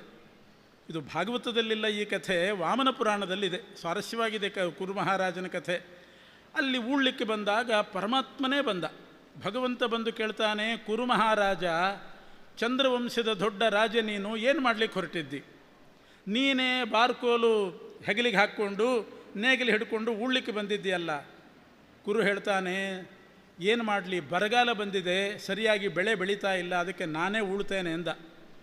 ನಕ್ಕನಂತೆ ಪರಮಾತ್ಮ, ತಲೆ ಕೆಟ್ಟಿದೆ ನಿನಗೆ, ಯಾರು ಹೇಳಿದ್ದು ಬರಗಾಲ ಬಂದಿದೆ ಅಂತ? ಸಮೃದ್ಧಿಯಾಗಿ ಮಳೆ ಆಗಿದೆ, ಬೆಳೆ ಆಗಿದೆ, ಚೀಪ್ ರೇಟ್ಗೆ ಬೇಕಾದಷ್ಟು ಧಾನ್ಯಗಳು ಸಿಗ್ತಾ ಇದೆ, ತಿನ್ನಲಿಕ್ಕೆ ಎಲ್ಲ ಧಾನ್ಯಗಳು ಸಿಗ್ತಾ ಇದೆ, ಬರಗಾಲ ಬಂದಿದೆ ಅಂತ ಯಾರು ಹೇಳಿದರು? ನಿನಗೆಲ್ಲೋ ಕನಸು, ಏನೋ ಭ್ರಮೆ ಬುದ್ಧಿಭ್ರಮಣ ಆಗಿದೆ ಅಂತಂದ ಪರಮಾತ್ಮ. ಕುರು ಹೇಳ್ತಾನೆ, ನನಗೇನು ಬುದ್ಧಿಭ್ರಮಣ ಆಗಿಲ್ಲ, ನಿಜವಾಗೂ ಕೂಡ ಬರಗಾಲ ಬಂದಿದೆ. ಆದರೆ ಸ್ವಾಮಿ, ನೀನು ತಿಳ್ಕೊಂಡಂಥ ಬರಗಾಲ ಅಲ್ಲ. ಎಲ್ರಿಗೂ ಕೂಡ ಬರಗಾಲ ಅಂದರೆ ಕಲ್ಪನೆ ಏನು? ಹೊಟ್ಟೆಗೆ ತಿನ್ನಲಿಕ್ಕೆ ಆಹಾರ ಇಲ್ಲ ಅಂದರೆ ಬರಗಾಲ ಅಂತ ಕಲ್ಪನೆ. ಕುರು ಹೇಳ್ತಾನೆ, ಆಹಾರ ಸಾಮಗ್ರಿಯ ಬರಗಾಲ ಅಲ್ಲ ನಾನು ಹೇಳ್ತಾ ಇರೋದು, ಜ್ಞಾನದ ಬರಗಾಲ ಬಂದಿದೆ, ಪ್ರಾಮಾಣಿಕತೆಗೆ ಬರಗಾಲ ಬಂದಿದೆ, ಅಹಿಂಸೆಗೆ ಬರಗಾಲ ಬಂದಿದೆ, ಸ್ವಾಮಿ ನಿಷ್ಠೆಗೆ ಬರಗಾಲ ಬಂದಿದೆ, ಸತ್ಯ ಅಹಿಂಸಾ ಸ್ಥೇಯ ಈ ಸದ್ಗುಣಗಳಿಗೆ ಬರಗಾಲ ಬಂದಿದೆ, ಧರ್ಮಕ್ಕೆ ಬರಗಾಲ ಬಂದಿದೆ. ಅದು ಇಲ್ಲ, ಧರ್ಮದ ಬೆಳೆ ಇಲ್ಲ, ಜ್ಞಾನದ ಬೆಳೆ ಇಲ್ಲ, ವೈರಾಗ್ಯದ ಬೆಳೆ ಇಲ್ಲ, ಶ್ರದ್ಧೆ ಇಲ್ಲ, ಈ ಬೆಳೆಗಳು, ಈ ಧಾನ್ಯಗಳಿಲ್ಲ. ತಿನ್ನಲಿಕ್ಕೆ ಗೋಧಿ, ಅಕ್ಕಿ, ಬೇಳೆ ಬೇಕಾದಷ್ಟಿದೆ, ಹೊಟ್ಟೆ ತುಂಬಿಸ್ಕೊಳ್ಳಿಕ್ಕೆ, ಹೃದಯ ತುಂಬಿಸ್ಕೊಳ್ಳಿಕ್ಕೆ ಭಕ್ತಿಯ ಬೆಳೆ ಇಲ್ಲ, ತಲೆ ತುಂಬಿಸ್ಕೊಳ್ಳಿಕ್ಕೆ ಜ್ಞಾನದ ಬೆಳೆ ಇಲ್ಲ. ಆ ಬೆಳೆ ಬೆಳಿಬೇಕಾಗಿದೆ. ಅದಕ್ಕೋಸ್ಕರ ನಾನು ಬಂಗಾರದ ನೇಗಿಲು ಮಾಡಿ ಯಮನಿಂದ ಕೋಣ, ಎತ್ತು, ರುದ್ರದೇವರ ನಂದಿಯನ್ನು ತಂದು ಉಳ್ಳಿಕ್ಕೆ ಹೊರಟಿದ್ದೇನೆ ಎಂದ. ಅವನ ಕಲ್ಪನೆ ನೋಡಿ ಹೇಗಿತ್ತು. ಬರಗಾಲ ಅಂದರೆ ಈ ಕಲ್ಪನೆ ಬೇಕಂತೆ. ಬರಗಾಲ ಅಂದರೆ ಹೊಟ್ಟೆಗಿಲ್ಲ ಅಂತಂದ್ಕೊಳ್ಳೆ ಬರಗಾಲ ಘೋಷಣೆ ಮಾಡೋದು, ಊಟದ ವ್ಯವಸ್ಥೆ ಮಾಡೋದು. ಹೃದಯದಲ್ಲಿ ಭಕ್ತಿ ತುಂಬುವ ವ್ಯವಸ್ಥೆ ಆಗಬೇಕು, ತಲೆಯಲ್ಲಿ ಜ್ಞಾನ ತುಂಬುವ ವ್ಯವಸ್ಥೆ ಆಗಬೇಕು. ಅದಿಲ್ಲ, ಅದಕ್ಕೆ ಬರಗಾಲ ಬಂದಿದೆ ಅಂತಂದ ಪರಮಾತ್ಮ. ಇನ್ನೂ ಜೋರಾಗಿ ನಕ್ಕನಂತೆ, ದಡ್ಡ, ಅದಕ್ಕೆ ಬರಗಾಲ ಬಂದಿದೆ ಹೌದು, ನೀನೇನೋ ಉಳ್ತಿ, ಬೀಜ ಎಲ್ಲಿದೆ ಹೇಳು ಅಂತ ಕೇಳಿದ. ಬರೀ ಉತ್ತರ ಸಾಕಿ, ಬೀಜ ಬೇಡವೇ? ಬೀಜವೂ ಇಲ್ಲ, ಅಂಥ ಪ್ರಸಂಗ ಬಂದಿತ್ತಂತೆ. ಜ್ಞಾನ ವೈರಾಗ್ಯಗಳೆಂಬ ಬೀಜವೂ ಇದ್ದಿಲ್ಲ, ಅದು ನಾಶ ಆಗಿ ಹೋಗಿದೆ. ಇನ್ನು ಏನು ಬಿತ್ತುತ್ತಿ ನೀನು? ಈ ಧರ್ಮದ ಬೆಳೆ ಬೆಳಿಲಿಕ್ಕೆ ಬೀಜ ಬೇಕಲ್ಲ, ಧರ್ಮದ ಬೀಜವೇ ಇಲ್ಲ. ಆಗ ಕುರು ಮಹಾರಾಜ ಹೇಳ್ತಾನೆ, ಬೀಜ ಇಲ್ಲದೆ ಉಳ್ಲಿಕ್ಕೆ ಹೊರಟಂಥ ದಡ್ಡ ಅಲ್ಲ ನಾನು, ಬೀಜ ಇದೆ. ಎಲ್ಲಿದೆ ಅಂತ ಕೇಳಿದ ಪರಮಾತ್ಮ. ಕುರು ಹೇಳ್ತಾನೆ, ನನ್ನ ದೇಹವೇ ಒಂದು ಮೂಟೆ, ನನ್ನ ದೇಹವೇ ಒಂದು ಗೋಣಿ ಚೀಲ, ಇದರಲ್ಲೇ ಧರ್ಮದ ಬೀಜ ತುಂಬಿದೆ ಅಂತಂದ. ಜ್ಞಾನ, ಭಕ್ತಿ, ವೈರಾಗ್ಯ, ಪ್ರಾಮಾಣಿಕತೆ, ಅಹಿಂಸಾ, ತಪಸ್ಸು ಎಲ್ಲ ಈ ದೇಹದಲ್ಲಿ ತುಂಬಿದೆ. ನಾನು ನಾಶ ಆಗೋದ್ರ ಒಳಗಡೆ ಇದನ್ನು ಬಿತ್ತಿಬಿಡಬೇಕು ಅಂತ ನಾನು ಹೊರಟಿದ್ದೇನೆ. ಯಾವತ್ತು ಈ ದೇಹ ಹೋಗ್ತದೋ, ಈ ಬೀಜ ಯಾವತ್ತು ಸುಟ್ಟಾಕ್ತಾರೋ ಗೊತ್ತಿಲ್ಲ, ಈ ಬೀಜ ಸುಟ್ಟಾಕೋದ್ರೊಳಗೆ ಇದನ್ನು ಬಿತ್ತಬೇಕು, ಅದಕ್ಕೆ ಹೊರಟಿದ್ದೇನೆ. ಆಗ ಹೌದಾ ಅಂತ ಕೇಳ್ತಾನೆ ಪರಮಾತ್ಮ. ಕುರು ಮಹಾರಾಜ ಕೈ ಚಾಚಿದ್ನಂತೆ, ಈ ಕೈ ಕಡಿ, ಒಂದು ಹನಿ ರಕ್ತ ಬರೋದಿಲ್ಲ ಇದರಲ್ಲಿ ಎಂದ. ಒಂದು ಹನಿ ರಕ್ತ ಇಲ್ಲ. ಕಡಿದ್ನಂತೆ ಪರಮಾತ್ಮ, ಒಂದು ಹನಿ ರಕ್ತ ಬರಲಿಲ್ಲ. ಬರೇ ಜ್ಞಾನ, ಭಕ್ತಿ, ವೈರಾಗ್ಯ, ಧರ್ಮದ ಬೀಜಗಳು ಉದುರಿದುವಂತೆ. ಎಡಗೈ ಕಡ್ದ, ಯಾವುದು ಕಡಿದ್ರೂ ಕೂಡ ರಕ್ತ ಇಲ್ಲ, ಬರೇ ಬೀಜಗಳೇ ತುಂಬಿದೆ. ಆಮೇಲೆ ಭಗವಂತ ಮೆಚ್ಚಿದ, ಅದನ್ನೇ ಪುನಃ ಕೈಗಳನ್ನೆಲ್ಲ ತುಂಡು ಮಾಡಿದ್ದನ್ನು ಸೇರಿಸಿದ. ನಿನ್ನ ದೇಹ ಧರ್ಮದ ಬೀಜ ತುಂಬಿಕೊಂಡಿದೆ, ಬೀಜ ತುಂಬಿಕೊಂಡ ಗೋಣಿ ಚೀಲ ನಿಂದು, ಹೋಗು ಉಳು, ನಾನು ಬಿತ್ತುತ್ತಾ ಬರ್ತೇನೆ ಅಂತ ಪರಮಾತ್ಮ ಕಳಿಸಿ ಅವನ ಕೈಯಿಂದ ಧರ್ಮದ ಬೆಳೆ ಆ ಕುರುಕ್ಷೇತ್ರದಲ್ಲಿ ಬೆಳೆಸಿದ್ನಂತೆ. ಅವತ್ತು ಹೇಳಿದ, ಈ ಕ್ಷೇತ್ರಕ್ಕೆ ಇನ್ಮೇಲೆ ನಿನ್ನ ಹೆಸರಿಡ್ತೇನೆ, ಯಾಕೆ ಧರ್ಮದ ಬೆಳೆ ಬೆಳೆದ ಕ್ಷೇತ್ರ ಇದು. ಕ್ಷೇತ್ರ ಅಂದರೆ ಹೊಲ, ಗದ್ದೆ, ನೀನು ಧರ್ಮದ ಬೆಳೆ ಬೆಳೆದಿದ್ದಿ, ನಿನ್ನ ಹೆಸರು ಬರಲಿ. ಇದಕ್ಕೆ ಧರ್ಮದ ಬೆಳೆ ಬೆಳೆದದ್ರಿಂದ ಧರ್ಮಕ್ಷೇತ್ರ ಅಂತ ಹೆಸರು ಬರಲಿ, ನಿನ್ನ ಹೆಸರಿಡ್ತೇನೆ, ಕುರುಕ್ಷೇತ್ರ ಅಂತ ಹೆಸರು ಬರಲಿ ಅಂತಂದ. ಅವತ್ತಿನಿಂದಲೇ ಅದು ರೂಢಿಗೆ ಬಂತು. ಅದು ಧರ್ಮಕ್ಷೇತ್ರ, ಕುರುಕ್ಷೇತ್ರ ಅಂತಾಯಿತು. ವೇದವ್ಯಾಸ ದೇವರು ಭಗವದ್ಗೀತೆಯಲ್ಲಿ ಅದನ್ನೇ ದಾಖಲೆ ಮಾಡಿದರು. ಧರ್ಮಕ್ಷೇತ್ರೇ ಕುರುಕ್ಷೇತ್ರೇ ಸಮವೇತಾಯುತ್ಸವ ಅಂತ ಅದನ್ನು ದಾಖಲೆ ಮಾಡಿದರು. ಇದು ಕುರು ಮಹಾರಾಜನ ಚರಿತ್ರೆ. ಎಂಥ ಆದರ್ಶ ರಾಜ ನೋಡಿ. ನಮ್ಮ ಪೂಜ್ಯ ಶ್ರೀಪಾದ ಈ ಕುರುನ ಕಥೆ ಹೇಳುವಾಗೆಲ್ಲ ಇವರದ್ದೇ ನೆನಪು ಬರ್ತದೆ. ಇವರ ದೇಹದಲ್ಲಿಯೂ ರಕ್ತ ಇಲ್ಲ, ಮಾಂಸ ಇಲ್ಲ, ಏನೂ ಇಲ್ಲ, ಕೃಷಿಯರಾಗಿ ಹೋಗಿದ್ದಾರೆ. ಆದರೆ ಧರ್ಮದ ಬೆಳೆ ತುಂಬಿದೆ, ಜ್ಞಾನದ ಬೀಜ, ಧರ್ಮದ ಬೀಜ ಅದೆಲ್ಲ ತುಂಬಿಕೊಂಡಿರ್ತಕ್ಕಂಥ ದೇಹ ಅಂತ ಅನ್ನಿಸ್ತದೆ ನಮಗೆ. ಕುರುವಿನ ಚರಿತ್ರೆ ನೋಡುವಾಗ ಅದು ತುಂಬಬೇಕು, ಬೇಕಾದಷ್ಟು ಕೊಬ್ಬು ತುಂಬಿ ಫ್ಯಾಟ್ ತುಂಬಿ ದೇಹ ಬೆಳೆದರೂ ಮುಖ್ಯ ಅಲ್ಲ. ದೇಹ ಕೃಶವಾಗಿದ್ದರೂ ಕೂಡ ಈ ಬೀಜ ತುಂಬಿರಬೇಕು, ಆವಾಗ ದೇಹ ಕೃಷಿ ಆಗ್ತದೆ. ತನಿಮ್ನ ಶೋಭಂತೆ ಅಂತಾರೆ. ತನಿಮ್ನ ಶೋಭಂತೆ, ಕೃಷತೆಯಿಂದಲೇ ನದಿ ಕೃಷಿ ಆಗ್ತದೆ. ಎಲ್ಲ ನೀರು ತೊಗೊಂಡು ಹೋಗಿ ಕೃಷಿ ಆಗ್ತದೆ. ಬಾವಿಯಲ್ಲಿದ್ದ ನೀರು ಎಲ್ಲರೂ ತುಂಬ್ಕೊಂಡು ಹೋಗ್ತಾರೆ, ಬಾವಿಯಲ್ಲಿ ನೀರು ಒಣಗಿ ಹೋಗ್ತದೆ. ಅದು ಶೋಭೆ. ತುಂಬ ತುಂಬಿದೆ, ಒಬ್ರಿಗೆ ಒಂದು ಕೊಡ ಕೊಡೋದಿಲ್ಲ ಅಂದರೆ ಏನು ಉಪಯೋಗ ಬಂತು? ಹಾಗೆ ತನಿಮ್ನ ಶೋಭಂತೆ, ಒಬ್ಬ ಯೋಧ, ಒಬ್ಬ ಸೈನಿಕ ಯುದ್ಧದಲ್ಲಿ ಏನೋ ಒಂದು ಕೈಯೋ ಕಾಲೋ ಕಳಿಸ್ಕೊಂಡಿರ್ತಾನೆ. ಎಂಥ ಮಹತ್ವ ಅವನಿಗೆ. ಕೈ ಹೋಗಿದ್ರು ಕಾಲು ಹೋಗಿದ್ರು ಕೂಡ. ಯಾಕೆ ಅಂತಂದರೆ ದೇಶಕ್ಕೋಸ್ಕರ ಹೋರಾಡಿ ಕಳ್ಕೊಂಡವನು ಅಂತ ಆ ಕೃಷತೆಯೇ ಅವನಿಗೆ ಶೋಭೆ ತಂದು ಕೊಡ್ತದೆ. ಹಾಗೆ ದೇಶಕ್ಕಾಗಿ ಸಮಾಜಕ್ಕಾಗಿ ದುಡಿದು ಕೃಷತೆಯನ್ನು ಸಂಪಾದನೆ ಮಾಡಿದಂಥವರು ಶ್ಲಾಘ್ಯರಾಗ್ತಾರೆ. ಆ ರೀತಿ ಕುರುಮಹಾರಾಜ ಇದ್ದ. ಆ ಆದರ್ಶವನ್ನು ಪಾಲಿಸಿಕೊಂಡವರು ನಮ್ಮ ಸ್ವಾಮಿಗಳು ಅಂತ ಹೇಳಲಿಕ್ಕೆ ಹೆಮ್ಮೆ ಆಗ್ತಾಯಿದೆ. ಇದೇ ವಂಶದಲ್ಲಿ ಪಾಂಡವರೆಲ್ಲ ಬಂದರು. ಇನ್ನು ಕುರುವಿನ ಯದುವಿನ ಕಥೆ ಕೇಳಬೇಕು.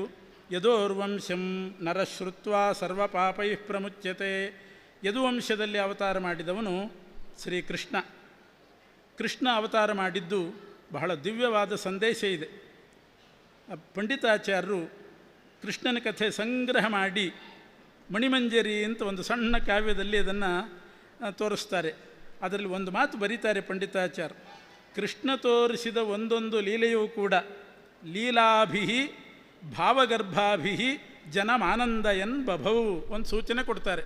ಕೃಷ್ಣ ತೋರಿಸಿದ ಪ್ರತಿಯೊಂದು ಲೀಲೆಯೂ ಕೂಡ ಭಾವಗರ್ಭ, ಭಾವಪೂರ್ಣವಾಗಿರ್ತಕ್ಕಂಥ ಲೀಲೆ ತೋರಿಸಿದ್ದಾನೆ. ಕೃಷ್ಣನ ಕಥೆಯನ್ನು ಆ ದೃಷ್ಟಿಯಲ್ಲಿ ನೋಡ್ರಿ. ಒಂದು ಮೊದಲು ಕೃಷ್ಣಾವತಾರದ ಸಂದೇಶ ಏನು? ಕೃಷ್ಣ ಮಧುರಾಪಟ್ಟಣದಲ್ಲಿ ಅವತಾರ ಮಾಡಿದ. ಯಾಕೆ ಅವತಾರ ಮಾಡಿದ? ಯಾವಾಗ ಅವತಾರ ಮಾಡಿದ? ಆಚಾರ್ಯರು ಕೃಷ್ಣಾಷ್ಟಮಿ ಬಗ್ಗೆ ಒಂದು ಗ್ರಂಥವನ್ನೇ ಬರೆದಿದ್ದಾರೆ. ತಮ್ಮ ಸರ್ವಮೂಲ ಗ್ರಂಥಗಳಲ್ಲಿ ಕೃಷ್ಣಾಷ್ಟಮಿ ಅನುಷ್ಠಾನ ಹೇಗೆ ಮಾಡಬೇಕು, ಕೃಷ್ಣ ಜಯಂತಿ ಅದರ ಬಗ್ಗೆ ಒಂದು ವಿಶೇಷ ಗ್ರಂಥ. ಬೇರೆದಕ್ಕೆ ಬರೀಲಿಲ್ಲ. ರಾಮನವಮಿ ಅನುಷ್ಠಾನ ಮಾಡಲಿಕ್ಕೆ ಒಂದು ಗ್ರಂಥ ಬರೀಲಿಲ್ಲ. ನರಸಿಂಹ ಜಯಂತಿ ಅನುಷ್ಠಾನ ಮಾಡಲಿಕ್ಕೆ ಬರೀಲಿಲ್ಲ. ಕೃಷ್ಣನ ಬಗ್ಗೆ ಬರೆದರು. ಯಾಕೆ ಅಂತಂದರೆ ಕಲಿಯುಗದಲ್ಲಿ ಕೃಷ್ಣ ರೂಪ ಬಹಳ ವಿಶೇಷವಾಗಿರ್ತಕ್ಕಂಥದ್ದು. ಜಾತಃ ಕಂಸವಧಾರ್ಥಾಯ ಭೂಭಾರ ಹರಣಾಯ ಚ. ಆಚಾರ್ಯರೇ ಈ ಮಂತ್ರವನ್ನು ಉಲ್ಲೇಖ ಮಾಡ್ತಾರೆ. ಕೃಷ್ಣ ಅವತಾರ ಆಗುವ ಸಮಯದ ತನಕ ಉಪವಾಸ ಇದ್ದು, ಸುಮಾರು ರಾತ್ರಿ ಚಂದ್ರೋದಯದವರೆಗೆ ಉಪವಾಸ ಇದ್ದು, ಕೃಷ್ಣಾವತಾರದ ಗಳಿಗೆ ಬಂದಾಗ ಅವನಿಗೆ ಈ ಮಂತ್ರದಿಂದ ಅರ್ಘ್ಯ ಕೊಟ್ಟು ಉತ್ಸವ ಮಾಡಿ ಆಮೇಲೆ ಊಟ ಮಾಡಿರಿ, ಆಮೇಲೆ ಪಾರಣೆ ಎಲ್ಲ ಮರುದಿವಸ. ಯಾಕೆ? ಕೃಷ್ಣ ನಮಗೋಸ್ಕರ ಬರ್ತಾ ಇದ್ದಾನೆ. ನಮಗೋಸ್ಕರ ಯಾರಾದರೂ ನಮ್ಮ ಮನೆಗೆ ಬರುವಾಗ ಉಪವಾಸದಲ್ಲಿ ಕಾಯ್ತಾ ಇರ್ತೇವೆ. ಹಾಗೆ ನಮಗೋಸ್ಕರ ಕೃಷ್ಣ ಬರ್ತಾನೆ. ಏನು ನಮಗೋಸ್ಕರ ಬರ್ತಾನೆ ಅಂದರೆ ಏನು? ಜಾತಃ ಕಂಸವಧಾರ್ಥಾಯ. ಕಂಸವಧೆಗೆ ಅವತಾರ ಮಾಡಿದವನು. ಕಂಸ ಸತ್ತೋಗಿ ಆಗಿದೆ ದ್ವಾಪರ ಯುಗದಲ್ಲೇ. ಇವತ್ತೆಲ್ಲಿದ್ದಾನೆ ಕಂಸ? ಈಗೇನು ಕೃಷ್ಣಾಷ್ಟಮಿ ಅನುಷ್ಠಾನ, ಕೃಷ್ಣನ ಪೂಜೆ ಯಾಕೆ ಮಾಡಬೇಕು? ಅದರ ಒಳ ಸಂದೇಶ ಇಷ್ಟೇ. ಕಂಸ ದ್ವಾಪರ ಯುಗದಲ್ಲಿ ಸತ್ತು ಹೋಗಿದ್ದಾನೆ, ಕೃಷ್ಣ ಕೊಂದಿದ್ದಾನೆ. ಆದರೂ ಒಂದೊಂದು ಅಂಶದಿಂದ ಎಲ್ಲರ ಮನಸ್ಸಿನಲ್ಲಿದ್ದಾನಂತೆ. ಕಂಸ ಮೂಲ ರೂಪದಲ್ಲಿ ಕಾಲನೇಮಿ, ಅವನು ಮನೋಭಿಮಾನಿ. ಆದ್ದರಿಂದ ಪ್ರತಿಯೊಬ್ಬರ ಮನಸ್ಸು ಕೆಡಿಸ್ತಕ್ಕಂಥವನು ಕಂಸ. ಮನಸ್ಸಿನಲ್ಲಿ ಕೆಟ್ಟ ಬಯಕೆ ಬಂತು, ಏನಾದರೂ ಬೇಜಾರಾಯಿತು ಅಂದರೆ ಕಂಸ ಇದ್ದಾನೆ ಅಂತ ಅರ್ಥ. ಅಂಥದ್ದೇನಾದರೂ ಮನಸ್ಸಿಗೆ ಕಿರಿಕಿರಿ ಆದಾಗ ಕೃಷ್ಣನ ದರ್ಶನ ಮಾಡಬೇಕು, ಕೃಷ್ಣನ ಆರಾಧನೆ ಮಾಡಬೇಕು. ಮನಸ್ಸಿನ ಎಲ್ಲ ದುಃಖ ದುಮ್ಮಾನಗಳು ಹೋಗ್ತದೆ, ಮನಸ್ಸು ನಿರ್ಮಲವಾಗ್ತದೆ. ಇದು ಜಾತಃ ಕಂಸವಧಾರ್ಥಾಯ ಅನ್ನೋದರ ಅಂತರಾರ್ಥ. ಪ್ರತಿಯೊಂದು ತತ್ವಗಳಿಗೆ ಒಬ್ಬೊಬ್ಬ ಅಭಿಮಾನಿಗಳು. ಮನಸ್ಸಿಗೆ ಕಂಸ. ಎಲ್ಲಿ ಅವತಾರ ಮಾಡಿದ ಕೃಷ್ಣ? ಮಧುರಾಪಟ್ಟಣದಲ್ಲಿ ಅವತಾರ ಮಾಡಿದ. ಮಧುರಾಪಟ್ಟಣ ಅಂತಂದರೆ ನಮ್ಮ ಶರೀರದಲ್ಲಿ ಕೃಷ್ಣನ ಅವತಾರ ಆಗಬೇಕು. ಈ ಶರೀರದಲ್ಲಿ ಮನಸ್ಸಿನಲ್ಲಿ ಕಂಸ ಇದ್ದಾನೆ. ಈ ಮಧುರಾಪಟ್ಟಣದಲ್ಲಿ ಕೃಷ್ಣ ಅವತಾರ ಮಾಡಿ ಮನಸ್ಸಿನಲ್ಲಿರುವ ಕಂಸನನ್ನು ವಧೆ ಮಾಡಬೇಕು. ಭೂಭಾರ ಹರಣಾಯ ಚ ಅಂತಂದರೆ ಕಂಸನ ಭೃತ್ಯರು ತೃಣಾವರ್ತ, ಪೂತನೆ, ಶಕಟಾಸುರ, ಧೇನುಕಾಸುರ, ಪ್ರಲಂಬಾಸು ಇವರೆಲ್ಲ ನಮ್ಮ ದೇಹದಲ್ಲಿರುವ ಒಂದೊಂದು ಇಂದ್ರಿಯಗಳಿಗೆ ಅಭಿಮಾನಿಗಳಂತೆ. ಕಾಲಿಗೆ ತೃಣಾವರ್ತ ಇದ್ದಾನೆ, ಕಾಲಿನಲ್ಲಿ ಜಯಂತ ಇದ್ದಾನೆ, ಕೈಯಲ್ಲಿ ಪಾಣ್ಯಾತ್ಮನೇ ದಕ್ಷಾಯ ನಮಃ, ದಕ್ಷ ಇದ್ದಾನೆ, ಇಂದ್ರನೂ ಇದ್ದಾನೆ, ಅದರ ಜೊತೆಗೆ ಧೇನುಕಾಸುರ ಇರ್ತಾನೆ. ಹೀಗೆ ಒಂದೊಂದು ಅವಯವಗಳಲ್ಲಿ ಒಬ್ಬೊಬ್ಬ ದೇವತೆಗಳು, ಒಬ್ಬ ಅಸುರ. ಆ ಅಸುರರ ವಧೆ ಆಗಬೇಕು. ಅವರೇ ಕಂಸ ಭೃತ್ಯರು. ಪ್ರಧಾನ ಕಂಸ ಮನಸ್ಸಿಗೆ ಅಭಿಮಾನಿಯಾಗಿದ್ದಾನೆ, ಮನಸ್ಸು ಕೆಡಿಸಲಿಕ್ಕೆ. ಉಳಿದ ಇಂದ್ರಿಯಗಳನ್ನು ಕೆಡಿಸಲಿಕ್ಕೆ ಕಂಸನ ಭೃತ್ಯರು ಇಂದ್ರಿಯಾಭಿಮಾನಿಗಳಾಗಿದ್ದಾರೆ. ಅದರಿಂದ ಕೃಷ್ಣ ದೇಹದಲ್ಲಿ ಅವತಾರ ಮಾಡಬೇಕು, ಕಂಸನ ವಧೆ ಮಾಡಬೇಕು, ಕಂಸ ಭೃತ್ಯರ ವಧೆ ಮಾಡಬೇಕು. ಆವಾಗ ನಮ್ಮ ದೇಹ ಒಳ್ಳೆಯ ಸಾಧನ ಶರೀರ ಆಗ್ತದೆ, ದೇಹ ಸುರಕ್ಷಿತವಾಗಿರ್ತದೆ. ಈ ದೃಷ್ಟಿಯಿಂದ ನಾವು ಕೃಷ್ಣಾವತಾರವನ್ನು ಯೋಚನೆ ಮಾಡಬೇಕು. ಜಾತಃ ಕಂಸವಧಾರ್ಥಾಯ ಭೂಭಾರ ಹರಣಾಯ ಚ. ಮಧುರಾಪಟ್ಟಣ ಅಂದ್ರೇನು? ಶರೀರ ಮಧುರವಾಗಿರಬೇಕು ಅಂದರೆ ಪವಿತ್ರವಾಗಿರಬೇಕು. ಎಷ್ಟು ಸಾಧ್ಯವೋ ಅಷ್ಟು ದೇಹವನ್ನು ಪವಿತ್ರವಾಗಿ ಮಾಡಿಕೊಂಡ್ರೆ ಕೃಷ್ಣನ ಅವತಾರ ಆಗ್ತದೆ. ಅಪವಿತ್ರ ಜಾಗದಲ್ಲಿ ಕೃಷ್ಣ ಬರೋದಿಲ್ಲ, ಮನುಷ್ಯರೇ ಕೂಡೋದಿಲ್ಲ. ಎಲ್ಲಿಯಾದರೂ ಒಂದು ಕಡೆ ಧೂಳಿತ್ತು ಮಣ್ಣಿತ್ತು ಅಂದರೆ ಮನುಷ್ಯರು ಕೂಡೋದಿಲ್ಲ, ಕೃಷ್ಣ ಅಂತೂ ಬರೋದೇ ಇಲ್ಲ. ಆದ್ದರಿಂದ ದೇಹವನ್ನು ಪವಿತ್ರವಾಗಿಟ್ಟುಕೊಳ್ಬೇಕು. ಅಷ್ಟೇ ಅಲ್ಲ, ಮಧುರಾಪಟ್ಟಣ ಆಗಬೇಕು ನಮ್ಮ ಶರೀರ. ಮಧುರಾಪಟ್ಟಣದಲ್ಲಿ ಕೃಷ್ಣ ಅವತಾರ ಮಾಡಿದ್ದೆಲ್ಲಿ? ವಸುದೇವ ದೇವಕಿಯರ ಮನೆಯಲ್ಲಿ. ವಸುದೇವ ಅಂದರೆ ಜ್ಞಾನ, ದೇವಕಿ ದೇವಿ ಅಂದರೆ ಭಕ್ತಿ. ದೇಹ ಕರ್ಮದಿಂದ ಶುದ್ಧ ಆಗಬೇಕು. ವಸುದೇವ ದೇವಿಕೆಯರು ಅಂದರೆ ಜ್ಞಾನ ಭಕ್ತಿಗಳ ಸಮಾಗಮ ಆಗಬೇಕು. ವಸುದೇವ ದೇವಿಕೆಯರ ಸಮಾಗಮ ಆದ ಕೂಡಲೇ ಕೃಷ್ಣ ಹುಟ್ಟಿದನ? ಇಲ್ಲ. ವಸುದೇವ ದೇವಿಕೆಯರ ಸಮಾಗಮ ಆಗಿ 6 ಮಕ್ಕಳು ಹುಟ್ಟಿ ಇವರು ತ್ಯಾಗ ಮಾಡಿದ ಮೇಲೆ ಬಲರಾಮ ಹುಟ್ಟಿ ಕೃಷ್ಣ ಹುಟ್ಟಿದ್ದು. 6 ಮಕ್ಕಳು ಹುಟ್ಟುತ್ತಾರೆ. ಅಂದರೆ ಅರಿಷಡ್ವರ್ಗ, ಕಾಮ ಕ್ರೋಧ ಲೋಭ ಮೋಹ ಮದ ಮಾತ್ಸರ್ಯ, ಅರಿಷಡ್ವರ್ಗ ತ್ಯಾಗ ಮಾಡಬೇಕು. ಆಮೇಲೆ ಬಲರಾಮ ಹುಟ್ಟಿದ ಅಂದರೆ ಬಲರಾಮ ಶೇಷಾವತಾರಿ. ಬಲರಾಮ ಸಚ್ಚಾಸ್ತ್ರಗಳಿಗೆ ಅಭಿಮಾನಿ, ಶೇಷದೇವರು ಎಲ್ಲ ಪುರಾಣಕ್ಕೆ ಅಭಿಮಾನಿ. ಪುರಾಣ ಸಚ್ಚಾಸ್ತ್ರ ಶ್ರವಣ ಮಾಡಬೇಕು, ಆಮೇಲೆ ಕೃಷ್ಣ ಹುಟ್ಟುತ್ತಾನೆ. ಇದು ಕೃಷ್ಣಾವತಾರದ ಸಂದೇಶ. ಮೊದಲು ದೇಹ ಮಧುರಾಪಟ್ಟಣ ಆಗಬೇಕು, ವಸುದೇವ ದೇವಿಕೆರ ಸಮಾಗಮ ಜ್ಞಾನಭಕ್ತಿಗಳು ಸೇರಬೇಕು, ಅರಿಷಡ್ವರ್ಗ ಬಿಡಬೇಕು. 6 ಮಕ್ಕಳನ್ನು ತ್ಯಾಗ ಅಂದರೆ ಅರಿಷಡ್ವರ್ಗ ಬಿಡಬೇಕು. ಬಲರಾಮ ಹುಟ್ಟೋದು ಅಂದರೆ ಸಚ್ಚಾಸ್ತ್ರ ಶ್ರವಣ, ಆಮೇಲೆ ಕೃಷ್ಣ ಹುಟ್ಟುತ್ತಾನೆ. ಹೀಗೆ ಕೃಷ್ಣಾವತಾರದ ಒಳ ಅರ್ಥ ಇದು. ಇಂಥ ಶ್ರೀಕೃಷ್ಣ ದೇಹದಲ್ಲಿ ಅವತಾರ ಮಾಡಿ ಎಲ್ಲ ಭೂಭಾರವನ್ನು ಹರಣ ಮಾಡ್ತಾನೆ. ಕೃಷ್ಣನ ಕಥೆ 2 ಮುಖ. ಒಂದು, ಕೃಷ್ಣ ಅನೇಕ ದೈತ್ಯರನ್ನು ನಿಗ್ರಹ ಮಾಡಿದ್ದು ಒಂದು, ಅನೇಕರನ್ನು ಅನುಗ್ರಹ ಮಾಡಿದ್ದು ಮತ್ತೊಂದು. ನಿಗ್ರಹ ಅಂದರೆ ಅವನು ಹುಟ್ಟುವಾಗಲೇ ಅವನಿಗೆ ಕಂಸ ಶತ್ರುವಾಗಿದ್ದ. ಹುಟ್ಟಿದ ಕೂಡಲೇ ಸ್ಥಳಾಂತರ ಆದ. ಮಧುರಾಪಟ್ಟಣದಲ್ಲಿ ಹುಟ್ಟಿದವನು ನಂದಗೋಕುಲಕ್ಕೆ ಹೋದ. ಅಲ್ಲಿ 3 ಜನ ಬಂದರು.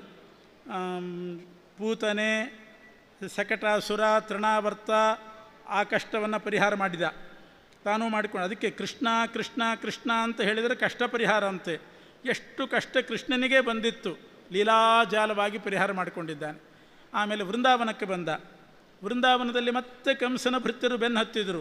ವತ್ಸಾಸುರ, ಬಕಾಸುರ, ಉಗ್ರಾಸುರ, ಅರಿಷ್ಟಾಸುರ, ಪ್ರಲಂಬಾಸುರ, ಕೇಸಿ ಎಲ್ಲ ಕಂಸನ ಕಡೆಯವರು ಬಂದರು. ಅವ್ರನ್ನೆಲ್ಲ ಕೊಂದು ಹಾಕಿದ. ಮಳೆ ಬಂತು, ಬೇರೆ ಬೇರೆ ರೀತಿ ಕಾಡಿಗೆ ಬೆಂಕಿ ಹತ್ತಿತ್ತು ವೃಂದಾವನಕ್ಕೆ ಬಂದಾಗ. ಅದರಿಂದಲೂ ಯಾದವರನ್ನು ಪಾರು ಮಾಡಿದ. ಮಳೆ ಬಂತು, ಅಖಂಡ ಮಳೆ ಬಂತು.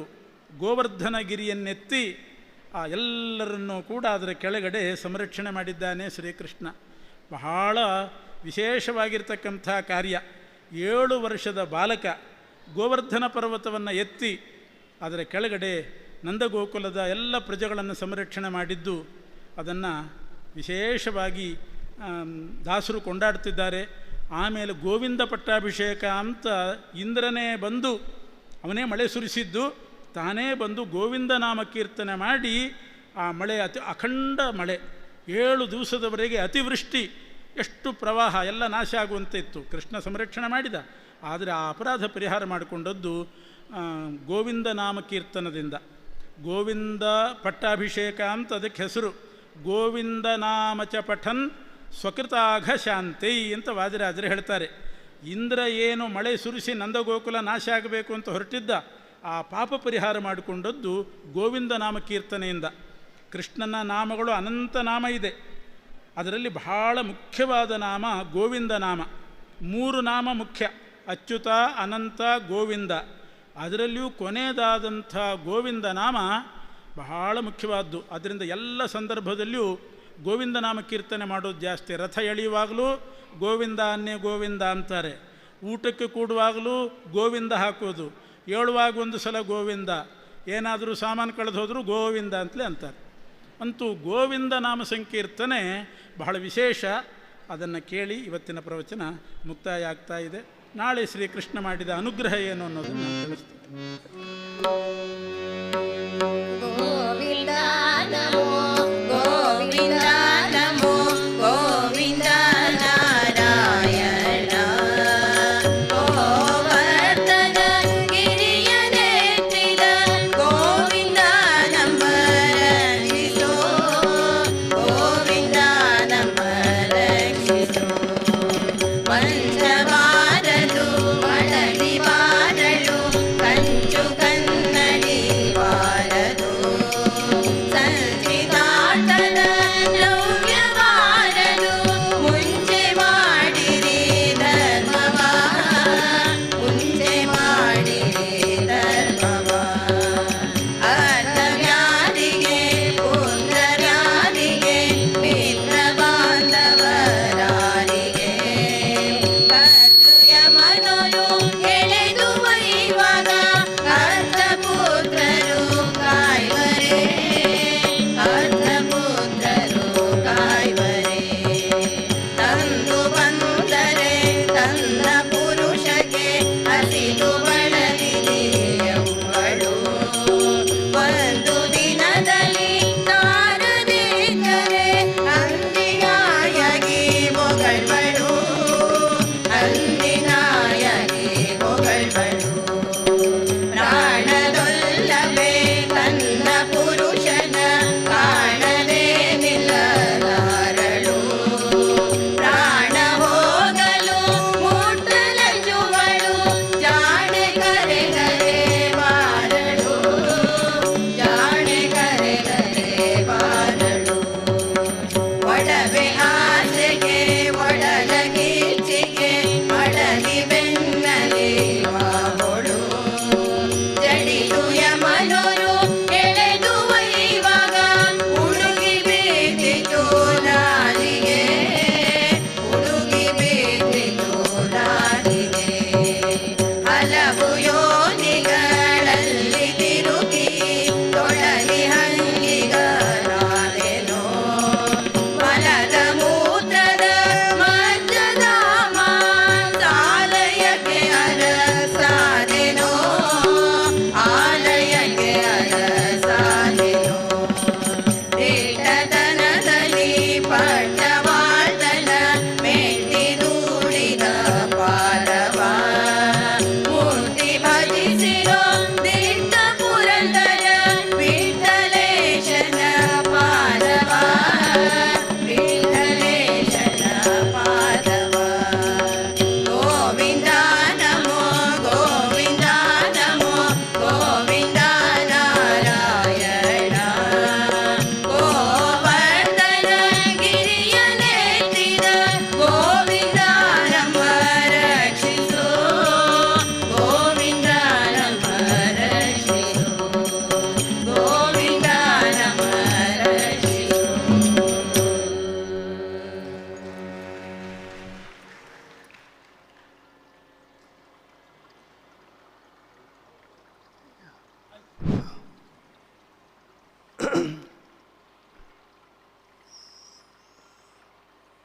ಕೃಷ್ಣಾಯ ವಾಸುದೇವಾಯ ಹರಯೇ ಪರಮಾತ್ಮನೇ ಪ್ರಣತಕ್ಲೇಶನಾಶಾಯ ಗೋವಿಂದಾಯ ನಮೋ ನಮಃ.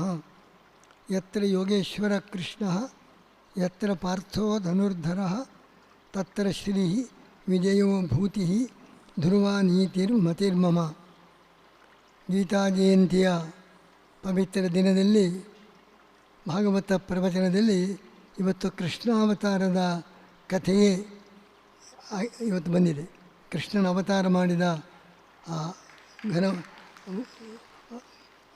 ಮಹತ್ವ ಭಗವಂತನ ಆ ದೊಡ್ಡ ಲೋಕಾನುಗ್ರಹ ಕಾರ್ಯ. ಕೃಷ್ಣನು ಮಥುರಾ ಪಟ್ಟಣದಲ್ಲಿ ಅವತರಿಸಿದಂತೆ ನಮ್ಮೆಲ್ಲರ ಶರೀರವೇ ಮಥುರಾ ಪಟ್ಟಣ. ಅಲ್ಲಿ ಕೃಷ್ಣನ ಅವತಾರ ಆಗಬೇಕು. ಆ ವಸುದೇವ ದೇವಕಿಯರ ಬಂಧ ಮೋಚನೆಯಾದಂತೆ ನಮ್ಮ ನಮ್ಮ ನಮಗೂ ಕೂಡ ಈ ಮಥುರಾ ಪಟ್ಟಣದಲ್ಲಿ ದೇಹದಲ್ಲಿ ಬಂಧನಕ್ಕೆ ಒಳಗಾಗಿದ್ದೇವೆ. ಕಂಸನ ಅಧಿಕಾರ, ಅಧರ್ಮದ ಅಧಿಕಾರ, ಆ ಬಂಧನದ ಮೋಕ್ಷ ಆಗಬೇಕು. ಅದಕ್ಕಾಗಿ ಕೃಷ್ಣನ ಅವತಾರವಾಗಿದೆ ಎಂಬುದಾಗಿ ಕೃಷ್ಣಾವತಾರದ ಚರಿತ್ರೆಯನ್ನು ಈ ದಿನ ಸುವಿದ್ಯೇಂದ್ರ ತೀರ್ಥರು ನಮಗೆ ತಿಳಿಸಿದ್ದಾರೆ. ಅಂತಹ ಕೃಷ್ಣನು ಭಗವದ್ಗೀತೆಯಲ್ಲಿ ಕೊಟ್ಟ ಉಪದೇಶ ಅದರ ಮುಖ್ಯವಾದ ಭಾಗ, ಅದನ್ನು ಇವತ್ತು ಹೇಳಬೇಕಾಗಿದೆ. ನಾವು ಏನು ಪಾಪ ಮಾಡಿದರೂ, ಏನು ಕಾರ್ಯ ಮಾಡುವಾಗ ಪಾಪ ಬಂದರೂ ನಮಗೆ ಅಂಟದಂತೆ ಮಾಡಬೇಕಾಗಿದ್ದರೆ ಅದಕ್ಕೆ ಒಂದು ಮಾರ್ಗ ಸ್ವಾರ್ಥ ತ್ಯಾಗ. ರಾಗದ್ವೇಷವಿಲ್ಲದೆ ನಿಸ್ವಾರ್ಥದಿಂದ ಕಾರ್ಯ ಮಾಡಿದರೆ ಯಾವ ಪಾಪವೂ ಅಂಟೋದಿಲ್ಲ. ಯುದ್ಧ ಮಾಡು, ಅನೇಕ ಹಿಂಸೆ ನಡೆಯಬಹುದು, ದುಷ್ಟರ ಹತ್ಯೆ ನಡೆಯಬಹುದು. ಆದರೆ ರಾಗದ್ವೇಷವಿಲ್ಲದೆ ಕೇವಲ ಕರ್ತವ್ಯ ದೃಷ್ಟಿಯಿಂದ ಮಾಡ್ತೀವಿ, ಯಾವ ಪಾಪವೂ ಅಂಟೋದಿಲ್ಲ ಅಂತ. ಅದರ ಜೊತೆಗೆ ಇನ್ನೊಂದು ಅಂಶವನ್ನು ಭಗವಂತ ತೋರಿಸ್ತಾರೆ. ಬರೀ ಸ್ವಾರ್ಥ ತ್ಯಾಗ ಮಾತ್ರ ಅಲ್ಲ, ಇನ್ನೊಂದು ಸೇರಿಸಬೇಕು, ಭಗವಂತನ ಭಕ್ತಿ. ಭಕ್ತಿಯ ನೆಲೆಯಲ್ಲಿ ನಾವು ಮಾಡುವ ಎಲ್ಲ ಕಾರ್ಯ ಭಗವಂತನ ಪೂಜೆ. ಬರೀ ಹೊಟ್ಟೆಪಾಡಿಗಾಗಿ ಮಾಡುವುದಲ್ಲ.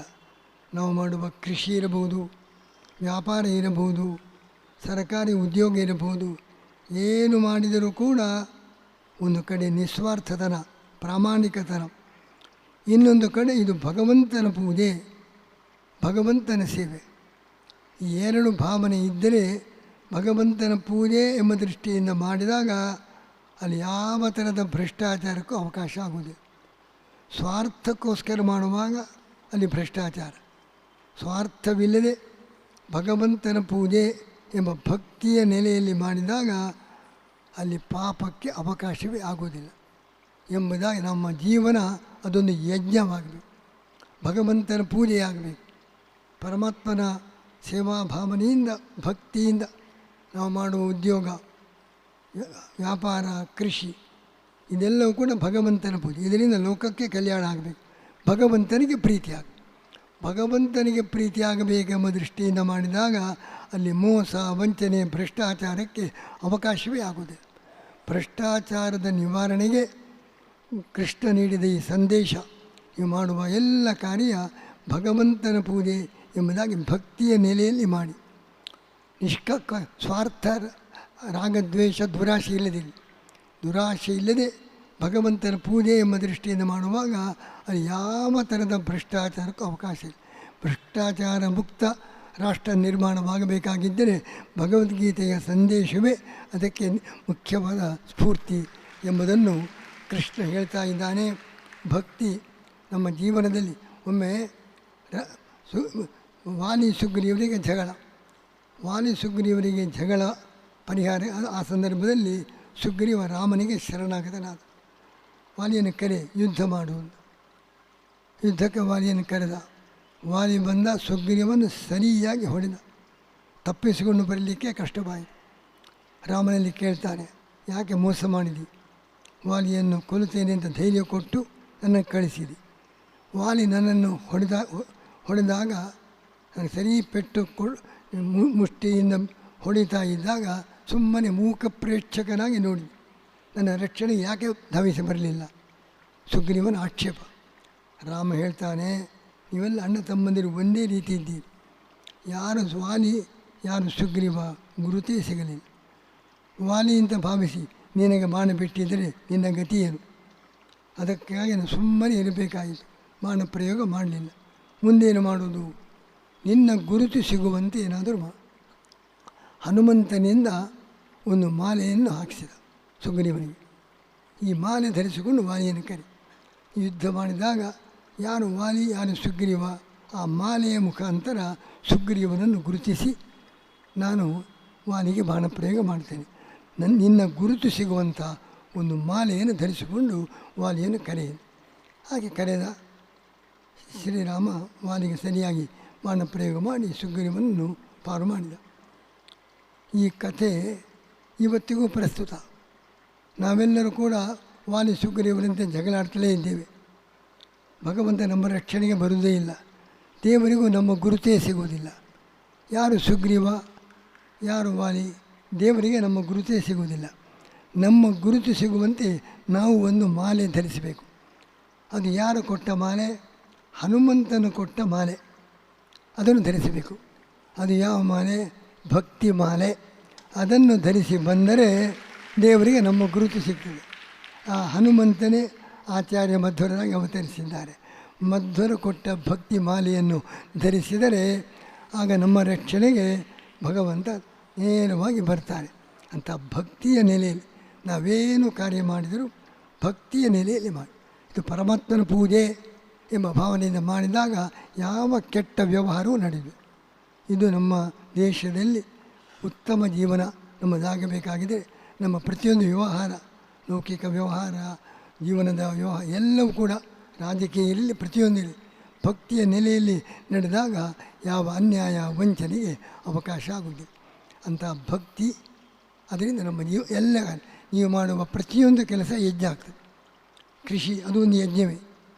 ಯಜ್ಞ ಅಂದರೆ ಪರಮಾತ್ಮನಲ್ಲಿ ಭಕ್ತಿ ಮತ್ತು ತ್ಯಾಗ, ಒಂದು ನೆಗೆಟಿವ್ ಒಂದು ಪಾಸಿಟಿವ್. ಸ್ವಾರ್ಥ ತ್ಯಾಗ, ಪರಮಾತ್ಮನ ಭಕ್ತಿ. ಒಂದನ್ನು ತ್ಯಾಗ ಮಾಡಬೇಕು, ಪರಮಾತ್ಮನ ಪ್ರೇಮವನ್ನು ಬೆಳೆಸಬೇಕು. ಹೀಗೆ ತ್ಯಾಗ ಮತ್ತು ಪ್ರೇಮ ಎರಡರ ಸಮ್ಮಿಲನವೇ ಯಜ್ಞ. ದೇವತೋದ್ದೇಶೇನ ದ್ರವ್ಯತ್ಯಾಗ, ಭಗವಂತನಿಗೆ ಪ್ರೀತಿಯಾಗಲಿ ಎಂಬ ಉದ್ದೇಶದಿಂದ ಮಾಡುವ ತ್ಯಾಗ ಅದೇ ಯಜ್ಞ. ನಮ್ಮ ಜೀವನದಲ್ಲಿ ಕರ್ತವ್ಯ ಮಾಡುವಾಗ ಈ ತ್ಯಾಗ ಭಾವನೆ, ಭಕ್ತಿ ಭಾವನೆ, ಇದು ಎರಡನ್ನು ಜೋಡಿಸಿ ಕಾರ್ಯ ಮಾಡಿ ಅದನ್ನು ಯಜ್ಞ ಅಂತ ಕರೀತಾರೆ. ನಮ್ಮ ಜೀವನದ ಪ್ರತಿಯೊಂದು ಕಾರ್ಯವೂ ಯಜ್ಞವಾಗಬೇಕು. ಆಗ ಯಾವ ಪಾಪಕದ ಸೋಂಕು ಇಲ್ಲ. ಆ ರೀತಿ ನಮ್ಮ ಜೀವನ, ಈ ಲೌಕಿಕ ವ್ಯವಹಾರ ಇಲ್ಲಿ ಯಾವುದೇ ಇರಲಿ, ಪ್ರತಿಯೊಂದರಲ್ಲಿಯೂ ಕೂಡ ಈ ಯಜ್ಞದ ಬುದ್ಧಿ, ತ್ಯಾಗ ಮತ್ತು ಪ್ರೇಮ, ಭಗವಂತನ ಪ್ರೇಮ, ಎಲ್ಲರಲ್ಲಿ ಕೂಡ ಭಗವಂತನನ್ನು ಕಂಡು ಎಲ್ಲರನ್ನೂ ಕೂಡ ಪ್ರೀತಿಸಿಕೊಂಡು ತ್ಯಾಗ ಭಾವನೆಯಿಂದ ವರ್ತಿಸಿದರೆ ನಮ್ಮ ಎಲ್ಲ ವ್ಯವಹಾರ ಯಜ್ಞವಾಗಬೇಕು. ಅಂತ ನಮ್ಮ ಕರ್ತವ್ಯ ಯಜ್ಞದ ಸ್ವರೂಪವನ್ನು ತಾಳಬೇಕು ಅಂತ. ಯಜ್ಞ ಅಂದರೆ ಯಜ್ಞ ಉಂಟು ಹಳೆಯ ಕಾಲದಲ್ಲಿ, ಅದರಲ್ಲಿ ಪಶು ಬಲಿ ಉಂಟು ಯಜ್ಞದಲ್ಲಿ. ಇದು ನಮ್ಮ ಜೀವನವೇ ಒಂದು ಯಜ್ಞ. ಪುರುಷೋವ ಯಜ್ಞ, ನಮ್ಮ ಜೀವನವೇ ಒಂದು ಯಜ್ಞವಾಗಬೇಕು. ಅಲ್ಲಿ ಭಗವಂತನ ಭಕ್ತಿಗೆ, ಜನರ ಮೇಲಿನ ಪ್ರೇಮಕ್ಕೆ, ತ್ಯಾಗಕ್ಕೆ ಅವಕಾಶ ಇರಬೇಕು. ಜೀವನವೇ ಯಜ್ಞ. ಯಜ್ಞದಲ್ಲಿ ದಕ್ಷಿಣೆ ಕೊಡಬೇಕು. ದಕ್ಷಿಣೆ ಯಾವುದು? ಅಹಿಂಸಾ, ಕಾರುಣ್ಯ, ದಾನ, ಅಭಯಪ್ರದಾನ, ಇದೇ ಜೀವನ ಎಂಬ ಯಜ್ಞದ ದಕ್ಷಿಣೆ. ಯಜ್ಞದಲ್ಲಿ ಪಶು ಬಲಿಯಾಗಬೇಕು. ನಮ್ಮ ಜೀವನದ ಯಜ್ಞದಲ್ಲಿ ಪಶು ಬಲಿಯಲ್ಲ, ಪಶುತ್ವದ ಬಲಿ. ಯಜ್ಞದಲ್ಲಿ ಪಶು ಬಲಿಯಾಗಿದ್ದರೆ ಜೀವನ ಯಜ್ಞದಲ್ಲಿ ಪಶುತ್ವದ ಬಲಿ. ಪಶುತ್ವ, ಆ ಸ್ವಾರ್ಥ, ಅದರ ಬಲಿಯಾಗಬೇಕು. ಆ ಪಶು ಏನು ಮಾಡ್ತದೆ? ಕುರಿ, ಮೇಕೆ ಮೇ ಮೇ ಮೇ ಅಂತ. ನಮ್ಮೊಳಗಿನ ಪಶುವು ಕೂಡ ಮೇ ಮೇ, ಹಣ ಮೇ, ನನಗೆ ಅಧಿಕಾರ ಮೇ, ಎಲ್ಲ ನನಗೆ ನನಗೆ ಅಂತ ಆ ಪಶು ಕುರಿ ಶಬ್ದ ಮಾಡುವಂತೆ ನಮ್ಮ ಒಳಗಿನ ಪಶು ಮೇ ಮೇ ಅಂತ ಶಬ್ದ ಮಾಡ್ತಾ ಇದೆ. ಅಂಥ ಪಶುತ್ವವನ್ನು ಬಲಿ ಕೊಡಬೇಕು. ಸ್ವಾರ್ಥ ತ್ಯಾಗ ಜೊತೆಗೆ ಭಗವಂತನ ಭಕ್ತಿ, ಈ ನೆಲೆ ಇದ್ದರೆ ನಮ್ಮ ಜೀವನವೇ ಒಂದು ಯಜ್ಞ. ಅಂಥ ಯಜ್ಞವನ್ನು, ಯಜ್ಞಾರ್ಥ ಎಲ್ಲ ಕರ್ತವ್ಯಗಳು ಕೂಡ ಯಜ್ಞ ಸ್ವರೂಪವಾಗಿರಬೇಕು. ಅಲ್ಲಿ ಭಗವದ್ ಭಕ್ತಿ ಮತ್ತು ತ್ಯಾಗ ಬುದ್ಧಿ ಎರಡನ್ನು ಜೋಡಿಸಿಕೊಂಡು ಮಾಡಿ, ಆಗ ಯಾವ ಪಾಪದ ಭಯವೂ ನಮಗೆ ಇಲ್ಲ ಎಂಬುದಾಗಿ ಭಗವದ್ಗೀತೆಯಲ್ಲಿ ಕೃಷ್ಣ ಕೊಟ್ಟಿರುವ ಸಂದೇಶ. ನಾವೆಲ್ಲ ಹೋಗಿ ಕಾಡಿಗೆ ಹೋಗಬೇಕಾಗಿದೆ. ನಮ್ಮ ಜೀವನದಲ್ಲಿ ಇರೋಣ, ನಮ್ಮ ವ್ಯವಹಾರವನ್ನು ಮಾಡೋಣ. ಎಲ್ಲವನ್ನು ಮಾಡುವಾಗಲೂ ಕೂಡ ಯಜ್ಞ ದೃಷ್ಟಿಯಿಂದ ಭಗವತ್ ಪ್ರೀತಿಯಾಗಲಿ, ಪರಮಾತ್ಮನಿಗೆ ಪ್ರೀತಿಕರವಾಗದ ಕಾರ್ಯ ನಮ್ಮಿಂದ ನಡೆಯಬಾರದು. ಜೊತೆಗೆ ಸ್ವಾರ್ಥ ತ್ಯಾಗ, ಇದನ್ನು ಮೇಳೈಸಿ ನಡೆಸುವಂಥ ನಮ್ಮ ಜೀವನ ಅದೇ ಒಂದು ಯಜ್ಞ.